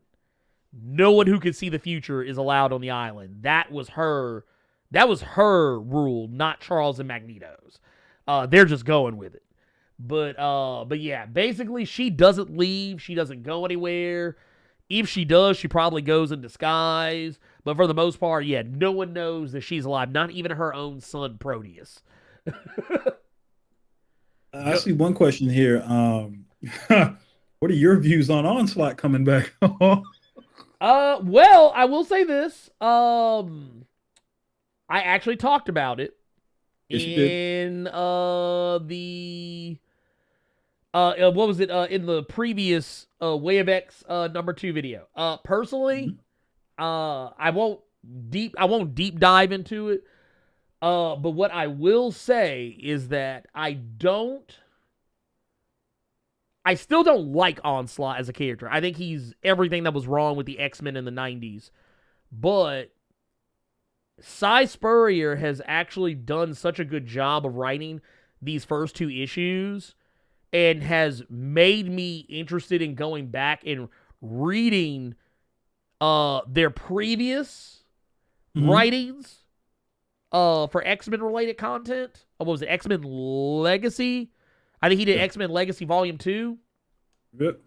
That I'm willing to give this a chance. And I think that Cy Spurrier, what he's going to do is he's going to make Onslaught work on a level that is not some grandiose, huge Marvel Comics event. Yeah. He's going to make him a more personal threat.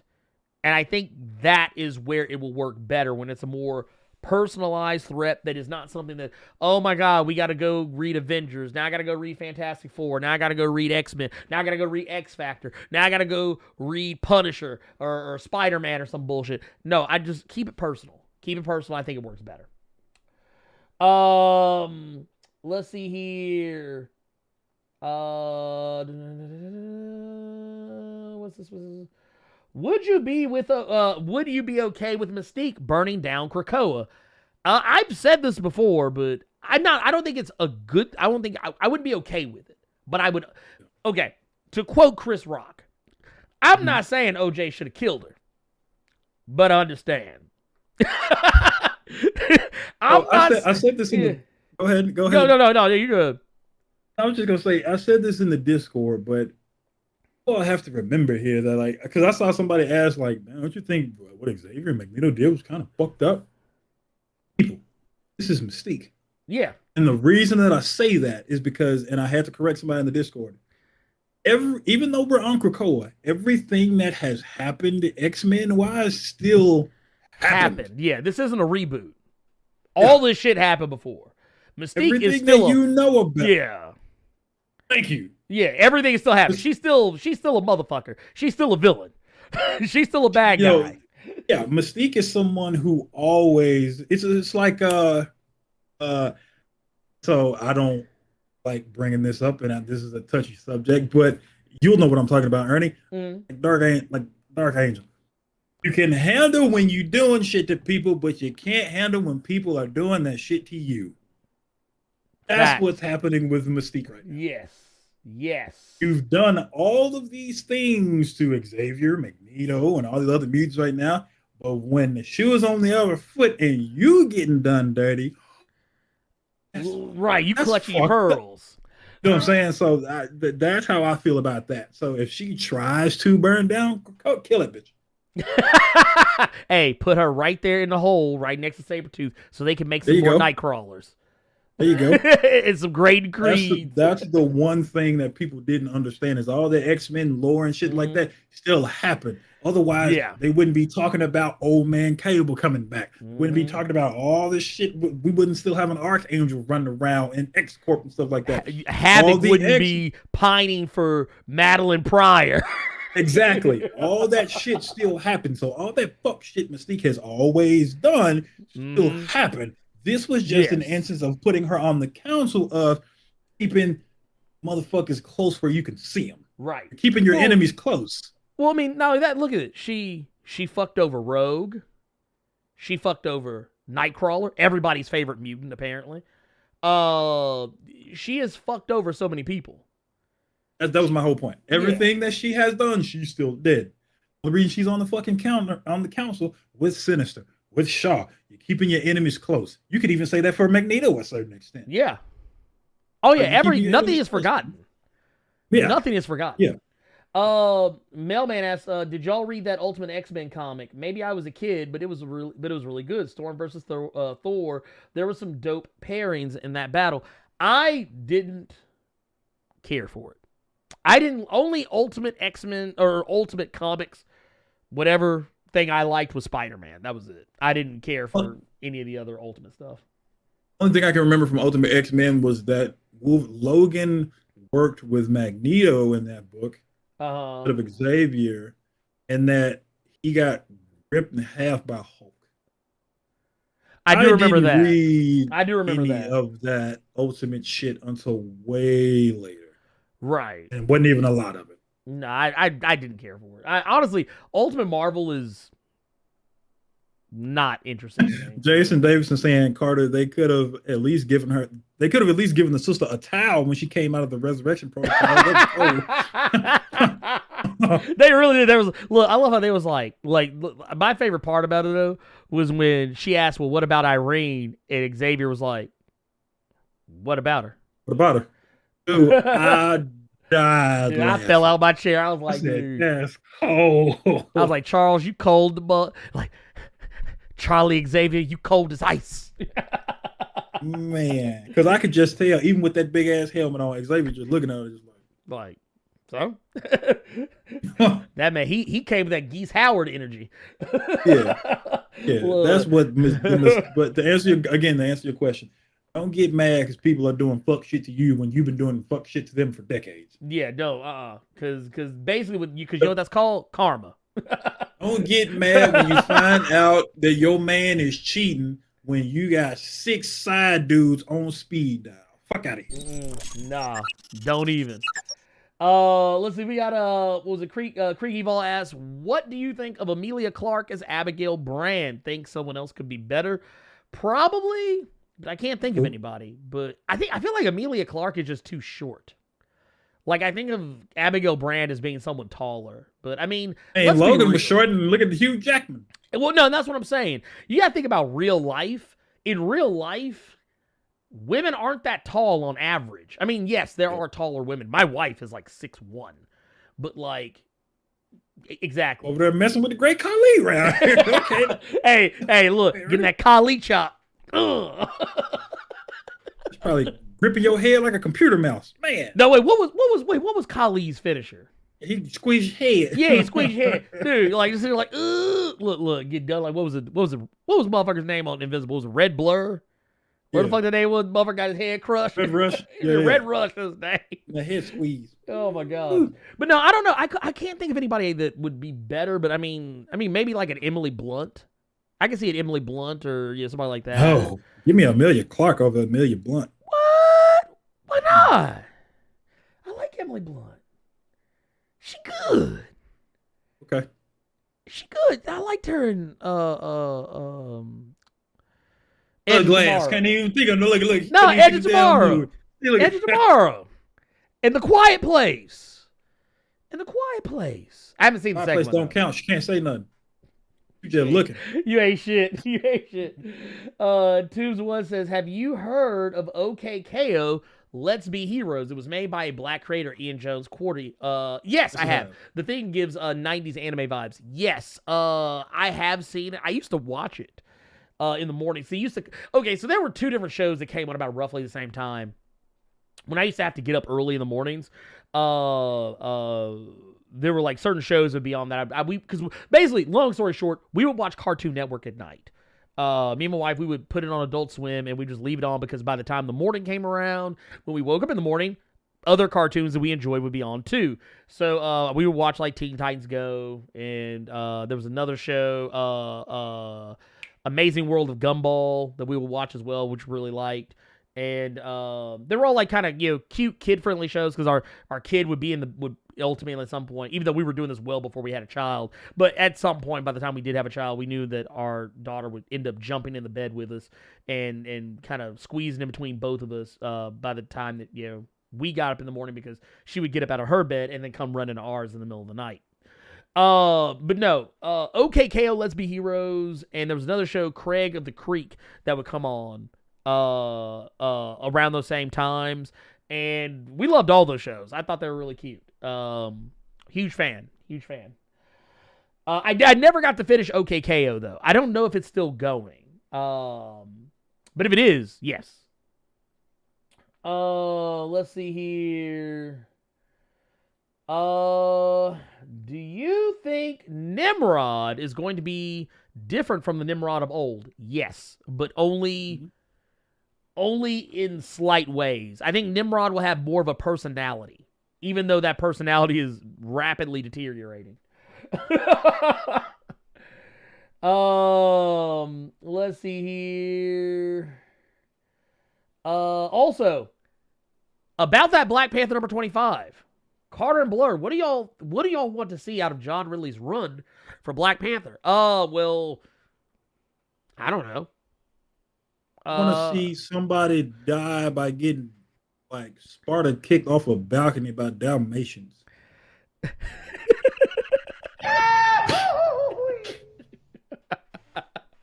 Lord have mercy. It's just so stupid. Like, I'm so done with that shit. Oh no. No, for real though. For me, for Black Panther, I just kind of want to see. I kind of want to see T'Challa, now that he's kind of learned some valuable lessons. I actually want to see what's going to happen with Nakia. I want to see what's going to happen with Nakia, because Nakia is a character who was very problematic when she was originally created and remained problematic until Ta-Nehisi Coates' run on Black Panther. Where a side story that I don't even think he wrote. I don't remember him writing exactly. But someone else came in and actually wrote Nakia a better story arc that actually gave her a send-off and made her a less problematic character. I would like to see maybe some follow-up on that. Maybe see more. I would like to see more of, even though technically we have seen the relationship between T'Challa and the new M'Baku grow. I want to see more of that. I kind of want to see T'Challa's circle resemble more the circle he had in the movies. And I don't know. Maybe at some point, even I guess with him being the King of Kings, maybe at some point, maybe giving Shuri more to do. I don't know. That's what I'd like to see. Carter, anything you would like to see? I want to see what's going to happen. Now, this is coming from somebody who has not read the newest issue of Black Panther yet, but I want to see what's going to happen with Killmonger, Injadaka, with whatever the fuck you want to call it. Right. I don't know what version is what and what the symbiote is, but well, really the symbiote is Injadaka. Okay. Even it's really weird. It's kind of crazy because technically it's both of their names. Okay. but Okay. but technically, Yeah. Ujidaka is the symbiote, Okay. and Killmonger is the man. This kid's Killmonger. Okay, so Yeah. I want to see if anything is gonna happen of that. And plus, I just really want to see some kind of fallout from the Intergalactic Empire, just because now we have. I want to see if they're going to mention it. That's one thing I want to see, because now we have Wakandans don't look like this, don't look like that. You know what I'm saying? So I really want to see I just want to see if they're going to mention that. Now we're kind of an all together kind of deal. Other than that, it's just like, honestly, I don't know, because it's clear they're going to use some of the Intergalactic Empire stuff, but he's already said this is going to be more. I think what was it, like, warish? Yeah, I think is what was said. So I'm just more interested in what's going to happen. That's why I don't really like speaking on shit like that, because I would more so rather wait to see what this first issue was going to be like, and then we can see what's going to happen more so down the line. I know a lot of people are sad Ta-Nehisi Coates is leaving, but it's like, that boy ain't out of work. He's still doing Cap. Oh yeah, well, no, Cap is coming to an end too, but he's also Ta-Nehisi Coates is also doing Black Superman. He's writing Black Superman rather. So I mean, yeah, he ain't hurting for work. That's honestly probably a lot of the reason why he had to back off of both of those. Well, I mean, I think honestly Black Panther was coming to an end regardless, but I think that's also why he's having to back away from Captain America. It's because he's gonna be busy, because writing movie scripts takes time, and he's gonna be working for a minute. Dan the Man with the $2 super chat says, "Good brothers, when will Krakoa release Sabretooth?" Never. I don't think Krakoa will ever release him, because it'll probably be Mystique that releases him.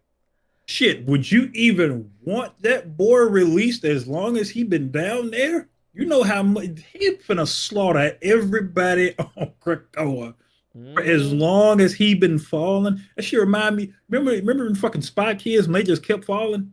Yeah. The point they just like this. Sabretooth probably lost his damn mind 8-9 times over. He the only man that's fallen longer than Eddie Brock. You don't. Oh God. He been falling longer than Eddie. Issues. Look how many of new X books then came out and Sabretooth still falling. You don't want to let that man down. Nah. This is not going to be a Mark Wade bullseye to where he can't use his accuracy anymore, so he going to just be super smart. No. This Sabretooth going to kill everybody. Jesus Christ. Oh yeah, no. They released Sabretooth. You can't even put that in main Marvel to fall out of what's going to happen. You got to make that shit a Max book that's canon. Because he going to kill everybody. Killing somebody. That man going to kill everybody he see. Like that inverted shit, he ain't never going back to that again. well, he wasn't even that when the Hickman shit started. They made sure that. He was already gone back. He was already gone back. Yeah, he had already gone back because he had given his soul up to resurrect Graydon Creed. Yeah. I was so pissed when they read that. I was so pissed when I read it. Wait. I'm trying to remember something here. Because wasn't that motherfucker dead in, what was it, Hunt for Wolverine? Graydon Creed was fucking dead as a motherfucker. Okay, so that's basically what it was. That was what it was. Okay, so that was after. That was after the Hunt for Wolverine. Okay. Sabretooth basically, so Graydon Creed died. Right. And it became a situation of where he felt the inversion may have been wearing off. So basically, he made a deal with I think it was Mephisto. He gave up his soul so that Graydon Creed could be brought back. Right. And now he's just the Sabretooth of old. Right. He's in the fucking hole. That's how that happened. Here's the other crazy thing about that to me. That motherfucker was also wilding in War of the Realms. Dude, like I said, man, y'all need to clean Sabretooth up. Y'all need to clean that shit up. I think that was still Weapon X. Weapon X, Sabretooth? No. There was a team that was called Weapon X, because it was Old Man Logan. It was Warpath. Toward the end, it was Omega Red. But I think that was what that may have been. because toward the end of that book, like I said, I already explained the end of that book, but it was a lot they were going to be doing with Sabretooth because he was somebody with some sense. He had done some foul shit. Plus, they were doing something with him and Monet. I was kind of interested in seeing where that went. Yeah. And then it just happened. Which that's just wild now because Monet has just moved on to so many other things. Now I'm just like, yeah. Because Monet, they said the reason that Monet was able to turn into that monster because she killed her brother and she has this like creature in her fucking hand. It's weird. It was a whole thing. Don't get me started. J. Rye came through with the $10 super chat says, could you imagine a twist of Nimrod ending up teaming up with the mutants to stop the children of the Vault? What if that's why Destiny isn't wanted on Krakoa, because she would end up changing things? I don't think that's going to happen, because here's the thing. Technically, the children of the Vault have much reason to hate Orcus, because Orcus has already captured one of them and experimented on them, which is something they did not want. And even though they both have a common enemy in mind, and even though one of them has already done wrong to each other, I think it's far more likely that Orcus and the Children of the Vault would work together before Orcus would work with the X-Men. Especially considering how Director Devo feels about mutants. Director Devo does not give a flying fuck about working with mutants. He actually, that last couple of lines he gave. I like that line. Yeah. It was almost like Magneto saying it was a flip. I like that. Yeah, it was. Because think about what he said. He said that, yes, they hate us and we hate them. That is the current state of mutant and man. But all their arrogance, the bravado, the bold declarations of inevitability, don't you see those words are in conflict with their actions? It's obvious. They don't hate us. They fear us. And that's what he wants. He wants that basically let him know they are fucking with the X-Men in all the right ways. Yeah. He does not, if they did do something where Orcus somehow wound up working with the X-Men, cool, but I don't think it's a wise thing. It wouldn't be the first time a bad guy teamed up with the X-Men, because there was a fucking Sentinel that was supposed to slaughter all of them. But then was it Omega Sentinel? I think so. It realized the horrible thing that it did, and then wanted to help him, because I think that was back when Joss Whedon was writing Astonishing, because didn't they try to block that giant bullet?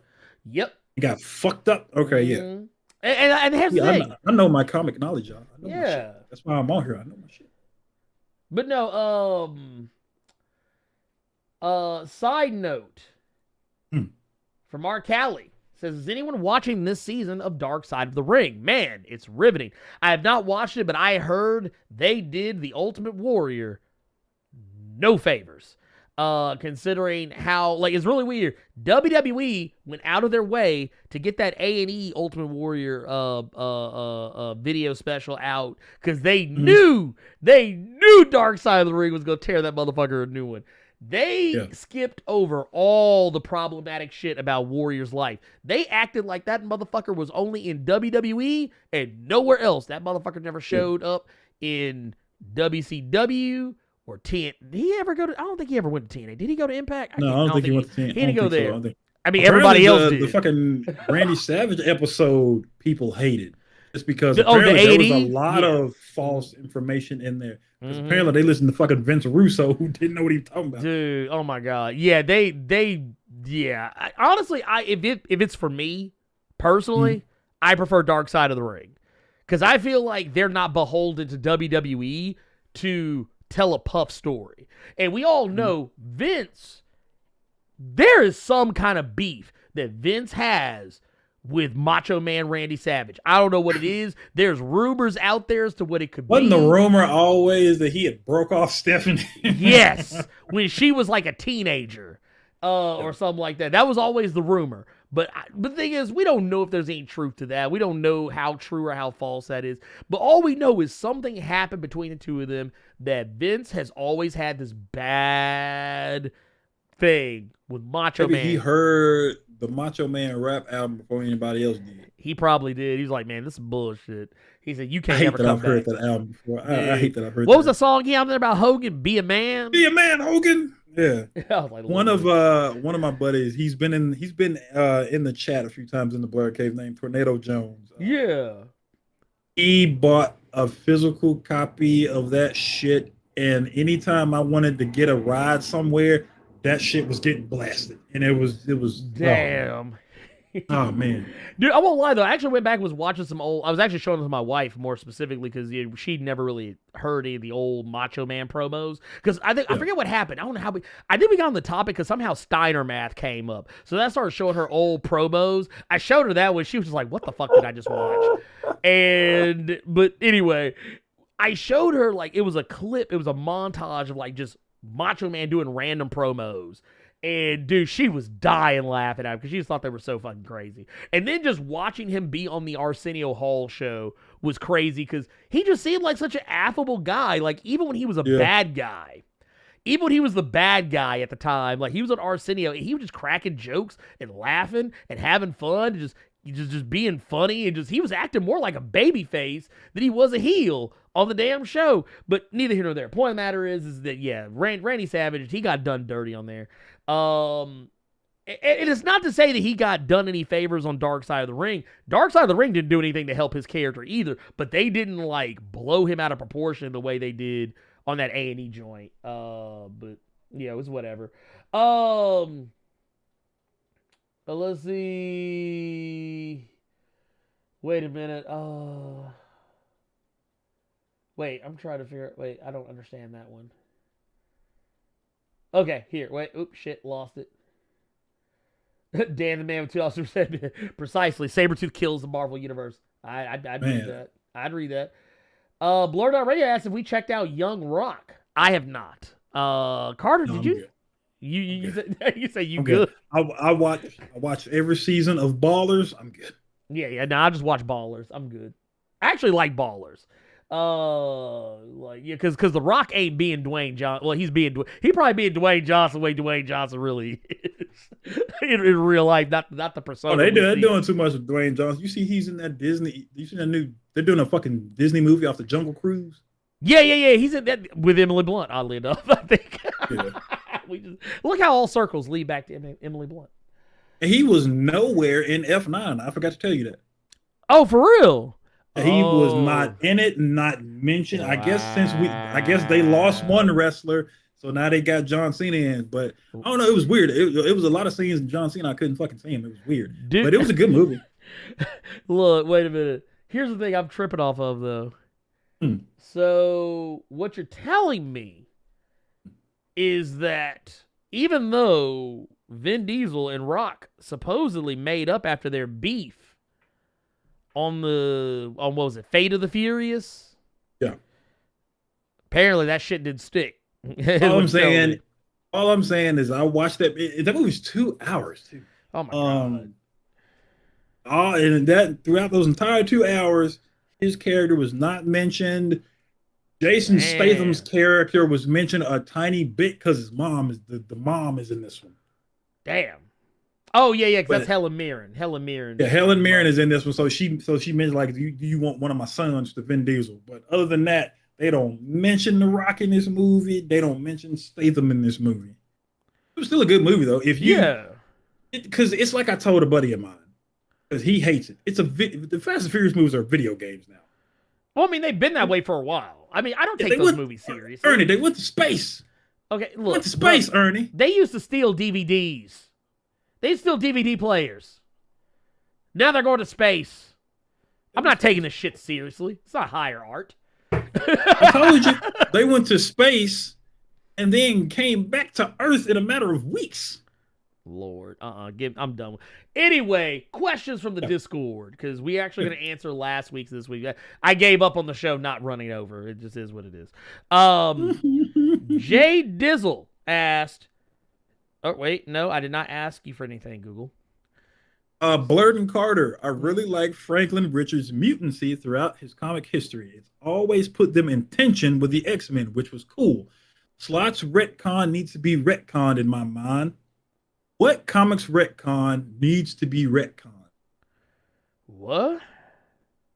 What's a retcon that needs to be retconned? What's a change someone did that needs to be changed? Shit. Like we talked about. No, we didn't get this one. This is one from the previous week. I'm No, actually I going felt back. like I read it and asked you. Yeah, you know what? I don't think we actually got to. No, we didn't. We didn't answer this one on the show. Did we? We didn't answer it. We didn't get a chance to answer it because I think that was rough. I think that was roughly around the time the internet went squirrely. Because I'm actually going back and looking. I'm just like, yeah. I'm actually going back and looking at a lot of these questions. I'm just like, yeah. Some of these were questions that I just didn't mark as answered, and then there's other ones that I'm just like, yeah, okay. I'm doing this more for myself. I'm actually marking some of these. Okay, yeah. This one we didn't get to answer. I don't believe. I'll put it this way. What retcon do I think needs to be retconned? Remember what my answer was. Yeah, I'll take the easy out. The whole thing with Scarlet Witch and Quicksilver not being Magneto's shoulder, because even though Marvel has retconned it years ago, I still have people coming to me saying, no, those are still his children. And it's like, and honestly, it would just make life easier if I don't have to bust out pie charts and red string and cork boards to remind people why that's not the case anymore. So I would like, Marvel, while you're paying me money to like your shit, I would just appreciate if you make my life easier and just undo that. Yeah, there you go. But what about I can't remember what mine was, so I don't want to answer. Because I remember mine was funny. There was something that was brutally obvious. I can't remember what mine was. I don't. All I know is we were talking about it, and the internet went squirrely, and it kind of fucked everything up from there. Yep. Yasuke says, "Are y'all reading the Berserker from Boom? If so, what are your thoughts? I read the first issue and thought it wasn't bad. Also, I grabbed the Black Panther comic deal and didn't know Black Panther, Man Without Fear, Daredevil being one of my favorite comic book characters as well as Black Panther. The combination of the two is a match made in heaven for me. I agree wholeheartedly. That's why I love. That's actually one of my favorite stories. For a lot of people who don't know, it took place after Shadowland. Shadowland. Yes, it was Doom War and Doom Shadowland. War. They were Black Panther and Daredevil were in really weird places at that time. Okay, so now this next question, I read. And yes, I have read Berserker. It's okay. This next question, there's a lot there, but let me go ahead and just dumb it down. Let me TLDR it for you. In lack of the recent source material that there is for Monica Rambeau, if you were to pitch a Monica Rambeau movie or series, how would you go about it? What would be the story, villain, mythos, and stuff? Well, I mean, here's the thing. It's actually pretty easy. Even though she doesn't have a whole lot of solo comics, she has appeared in a lot of comics. She's also a lot of people forget about Next Wave, Agents of Hate. Monica Rambeau first appeared in a Spider-Man comic, for Christ's sakes. She has been a fairly major player in a lot of different things.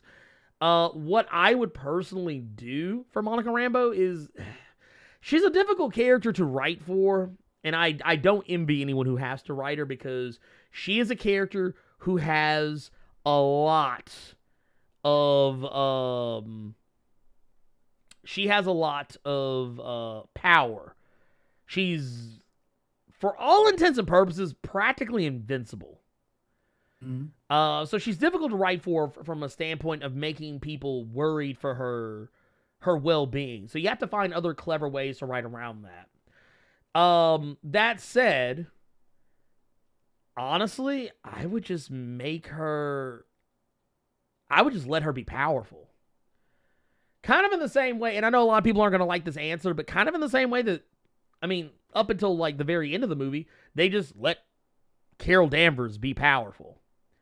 Like in the Captain Marvel movie, when they finally allowed Carol Danvers to be Carol Danvers, spoilers for a movie that came out a couple of years ago, but when the emotion inhibiting chip that was in Carol Danvers' neck, when she destroyed it and she was allowed to be herself and embrace her power, like, a lot of people didn't like the fact that the main villain of the movie, she pieced up in less than a second, because literally when dude said, fight me one-on-one without your power, she just looked at dude, blasted the fuck out of him, and walked off. It's because she didn't have to fight to do with her power. Do Monica Rambeau the same way. Let Monica Rambeau fly through spaceships and destroy them without even so much as batting an eyelash. Let her blow up entire squadrons of enemies, because that's exactly what she can do. Let her, what was the story arc? It was right around time of Secret Wars, where like the Convergence or some bullshit, where like the planets was like the Ultimate Marvel Universe. I think was it the Ultimate Marvel Universe and the Earth 616 universe? Weren't they about to like collide into one another or some shit like that? And Monica, or was it something else? I just remember like there was another Earth, and like they were worried that the two planets were going to clash into each other. And she literally flew to that other Earth, and literally the whole plan was, I'm just going to blow the motherfucker up. That was her plan. That was the Incursions. Okay, that was the Incursions. So yeah, she was about to go to that planet and just blow it up. Like, it wasn't even no thing to her. She was like, yeah, I'm just going to blow a motherfucker up. And the only reason she didn't do it is because when she got to the planet, she saw kids. And she was like, oh, shit. I didn't think about the fact there'd be kids on the planet. Never mind, not doing that. It wasn't I can't do it. It wasn't I can't do this thing. I'm not powerful enough to do this thing. Like, no, just let her be fucking powerful. You let Vision be all powerful. You let Thor be all powerful. You let Captain Marvel be all powerful. Let Monica Rambeau be all powerful. I don't give a fuck if it breaks the story or the narrative. I mean, honestly, sometimes motherfuckers just powerful. And what you got to do is you just got to throw something heavier at them that they can't punch their way out of. That's how you make characters like that. It's kind of like, like whenever I would hear people complain about, oh man, Captain Marvel, she's too powerful. Y'all didn't say that shit about Thor. Dude, when Thor gets the hammer and he's finally able to do what the fuck he can do, motherfucker whoops some ass. Vision is practically invincible to anything and everything except his wife. It was a Captain America Civil War. Motherfucker literally beat the sweet tea out of Ultron without even so much as batting an eyelash. As soon as that motherfucker literally walked up, just grabbed the hammer. I'm good. So yeah, what you have to do is you have to throw something at the person that they can't punch their way out of. So you give Monica Rambeau a problem that her powers can't fix. And that's how you handle that. Rough Rider asked, what if Marvel snatched up Scooter, Jefferson from Black Lightning? Talking about Chris Williams. Yeah, Chris Williams, yeah. And made him Blue Marvel. That'd be cool. I would like that. I actually would like. Actually, right. I tell you what. That's what Marvel needs to start doing. We said this last week. What if Marvel took Henry Cavill, said, all right, he ain't Superman no more. Come on over here and be Sentry or Hyperion or somebody. Dude, do shit like that. Dude, like when Jason Momoa is finally tired of sucking DC's dick and pining for Zack Snyder, go ahead and have him come over. Go ahead and bring his old ass over. He can be somebody. You said pining. That boy got one movie. What you mean pining? And it wasn't no. Snyder that did the movie. Well, no. I'm talking about remember when Justice League, when Zack Snyder was still on Justice League originally, he was one of the main folks that was like talking shit about Marvel movies and saying, no, Zack Snyder's the dude. Zack Snyder's better. He was doing the same shit that Ray Fisher was doing. For the millions I'm supposed to be getting for this movie, I mean, I do the same thing. You do that shit. You've been doing that shit for the past 3 hours talking about Marvel. What do you mean? Hey, wait. Hey, I liked Shazam, okay? I liked Shazam. I'm not racist. This friend is black. That's what you just said. I got a friend from DC Comics. His name's Shazam. I have DC Comics in my family.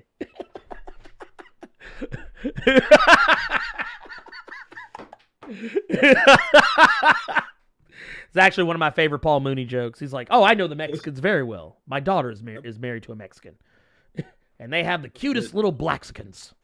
They can pick oranges and break dance." One old boy from the Allstate commercials as Blue Marvel? No. Did his Haysbert? Number one, he too busy being God on fucking Lucifer. Right. Number two, no. I think that's terrible. That's terrible casting.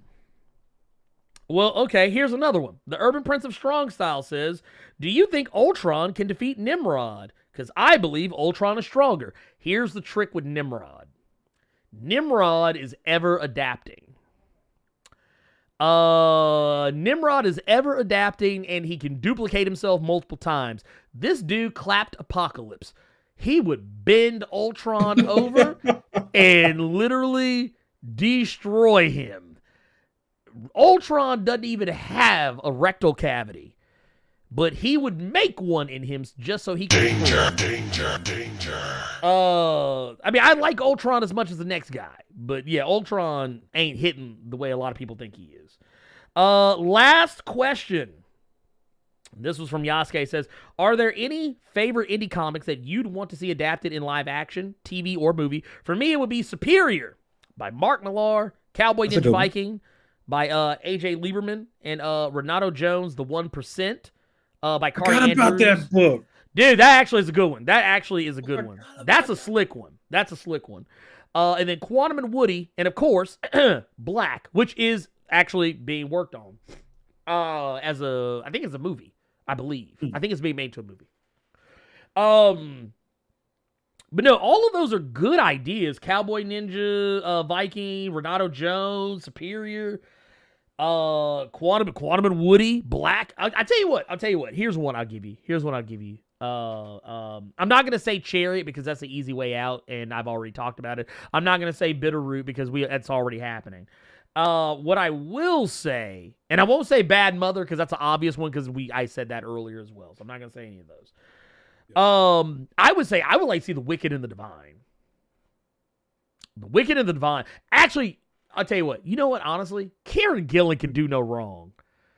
Wicked and Divine and Die. I knew that was coming. Dude, Die. Woo! Dude, Die would make a hella fire TV show, dude. It would make a hella fire TV show. I would say, well, I can't say one I would go because that's an obvious one because everyone knows I'm a fan of that book. Give me, I would say Chrononauts, but it would have to be,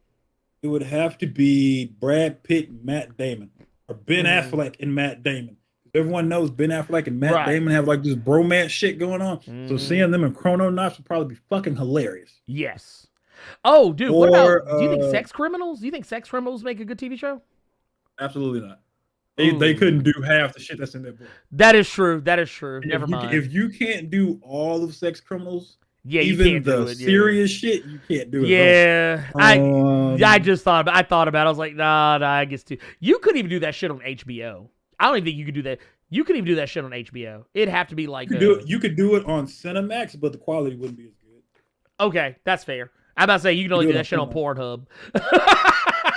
Could you imagine that? Pornhub presents Sex Criminals. Lord.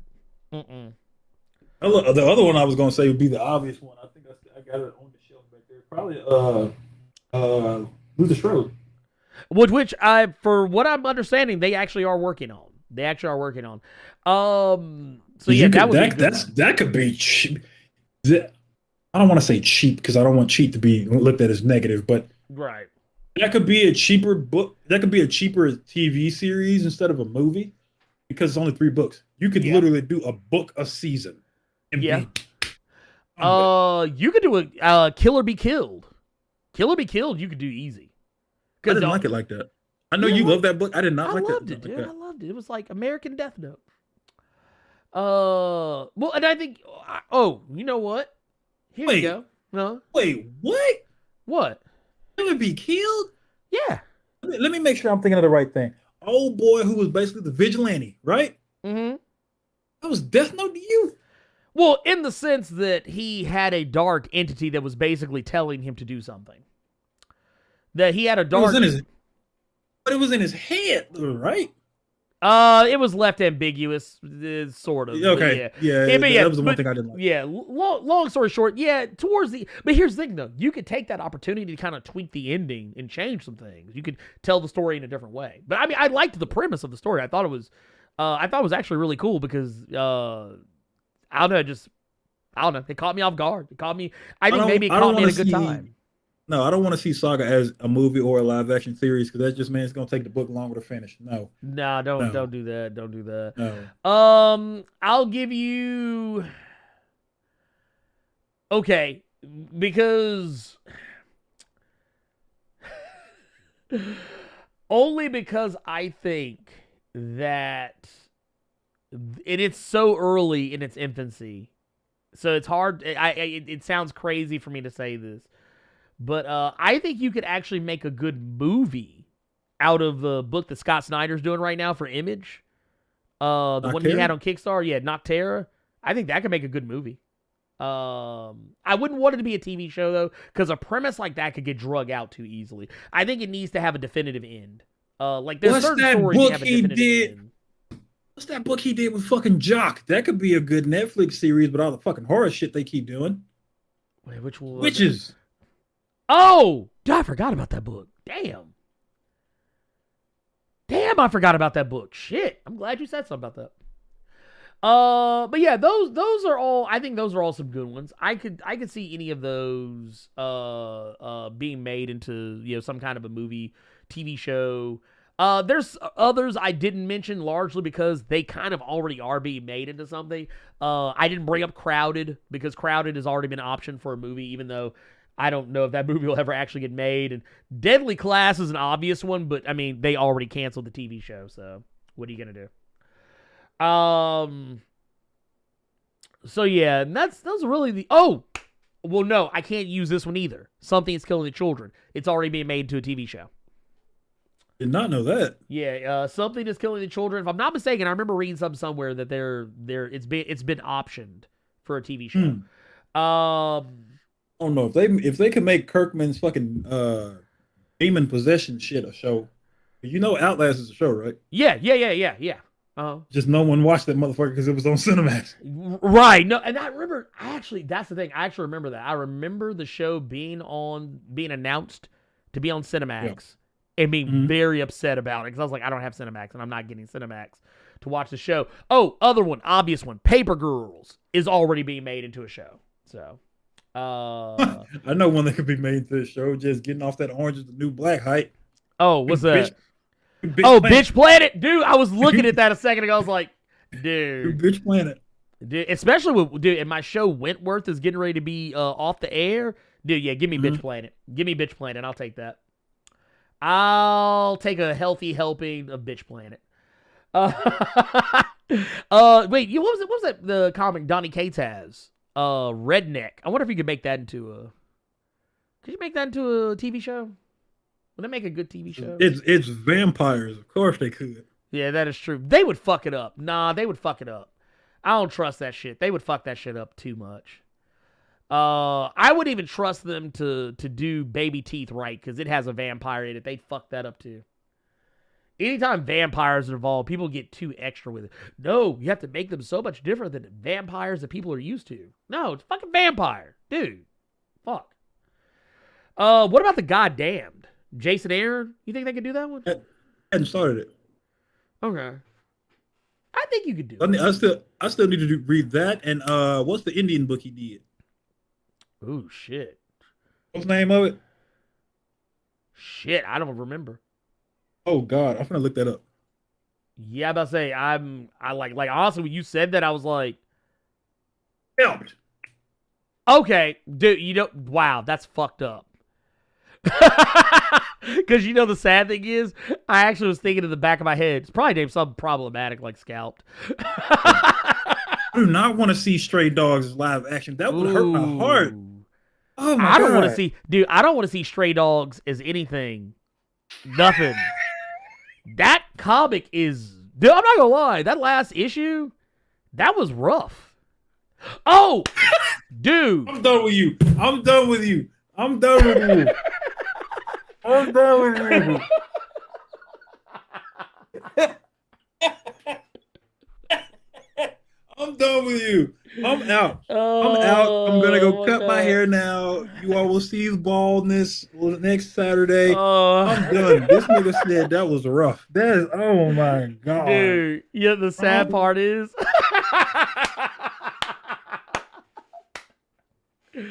oh my God. Yo, I didn't even mean to do that. That was unintentional. That was actually an unintentional pun, but I completely own it. But I will also say my definitive last answer, The Revival. The Revival is a really good comic. We are going to get out of here. It's been that time. Thank you guys so much for making this an amazing show. This was awesome. It was great. It's so much fun. And I can't wait to see you guys again next week because, man, I feel like these are always bittersweet endings. I love hanging out with you guys. It's always so much fun. And then, it always has to inevitably come to an end, especially since we're encroaching on 4 hours. And that is no bueno for anybody. But thank you guys so much. I'm going to drop, for those of you who are watching this on VOD, I am going to be thank you, Carter, for putting the Tiltify link in the chat. I'm also going to be putting the link in a pinned comment below. It is also in the description beneath the video. We still have until the 31st to keep raising money for St. Jude Play Live. And like I said, let's keep it going. Let's keep it going. Let's keep this good energy going. We did a fantastic job. I'm so proud and happy for everybody that you helped contribute to this. I love you guys. 3,000. Hell, you know what? I'm going to do you one better. I'm going to give you, this is something my kid has been doing to me lately. She was like, no. I don't love you 3,000. I love you 3 million. I love you guys 3 million. Keep it plus ultra, everybody. I will see you all next time. Peace.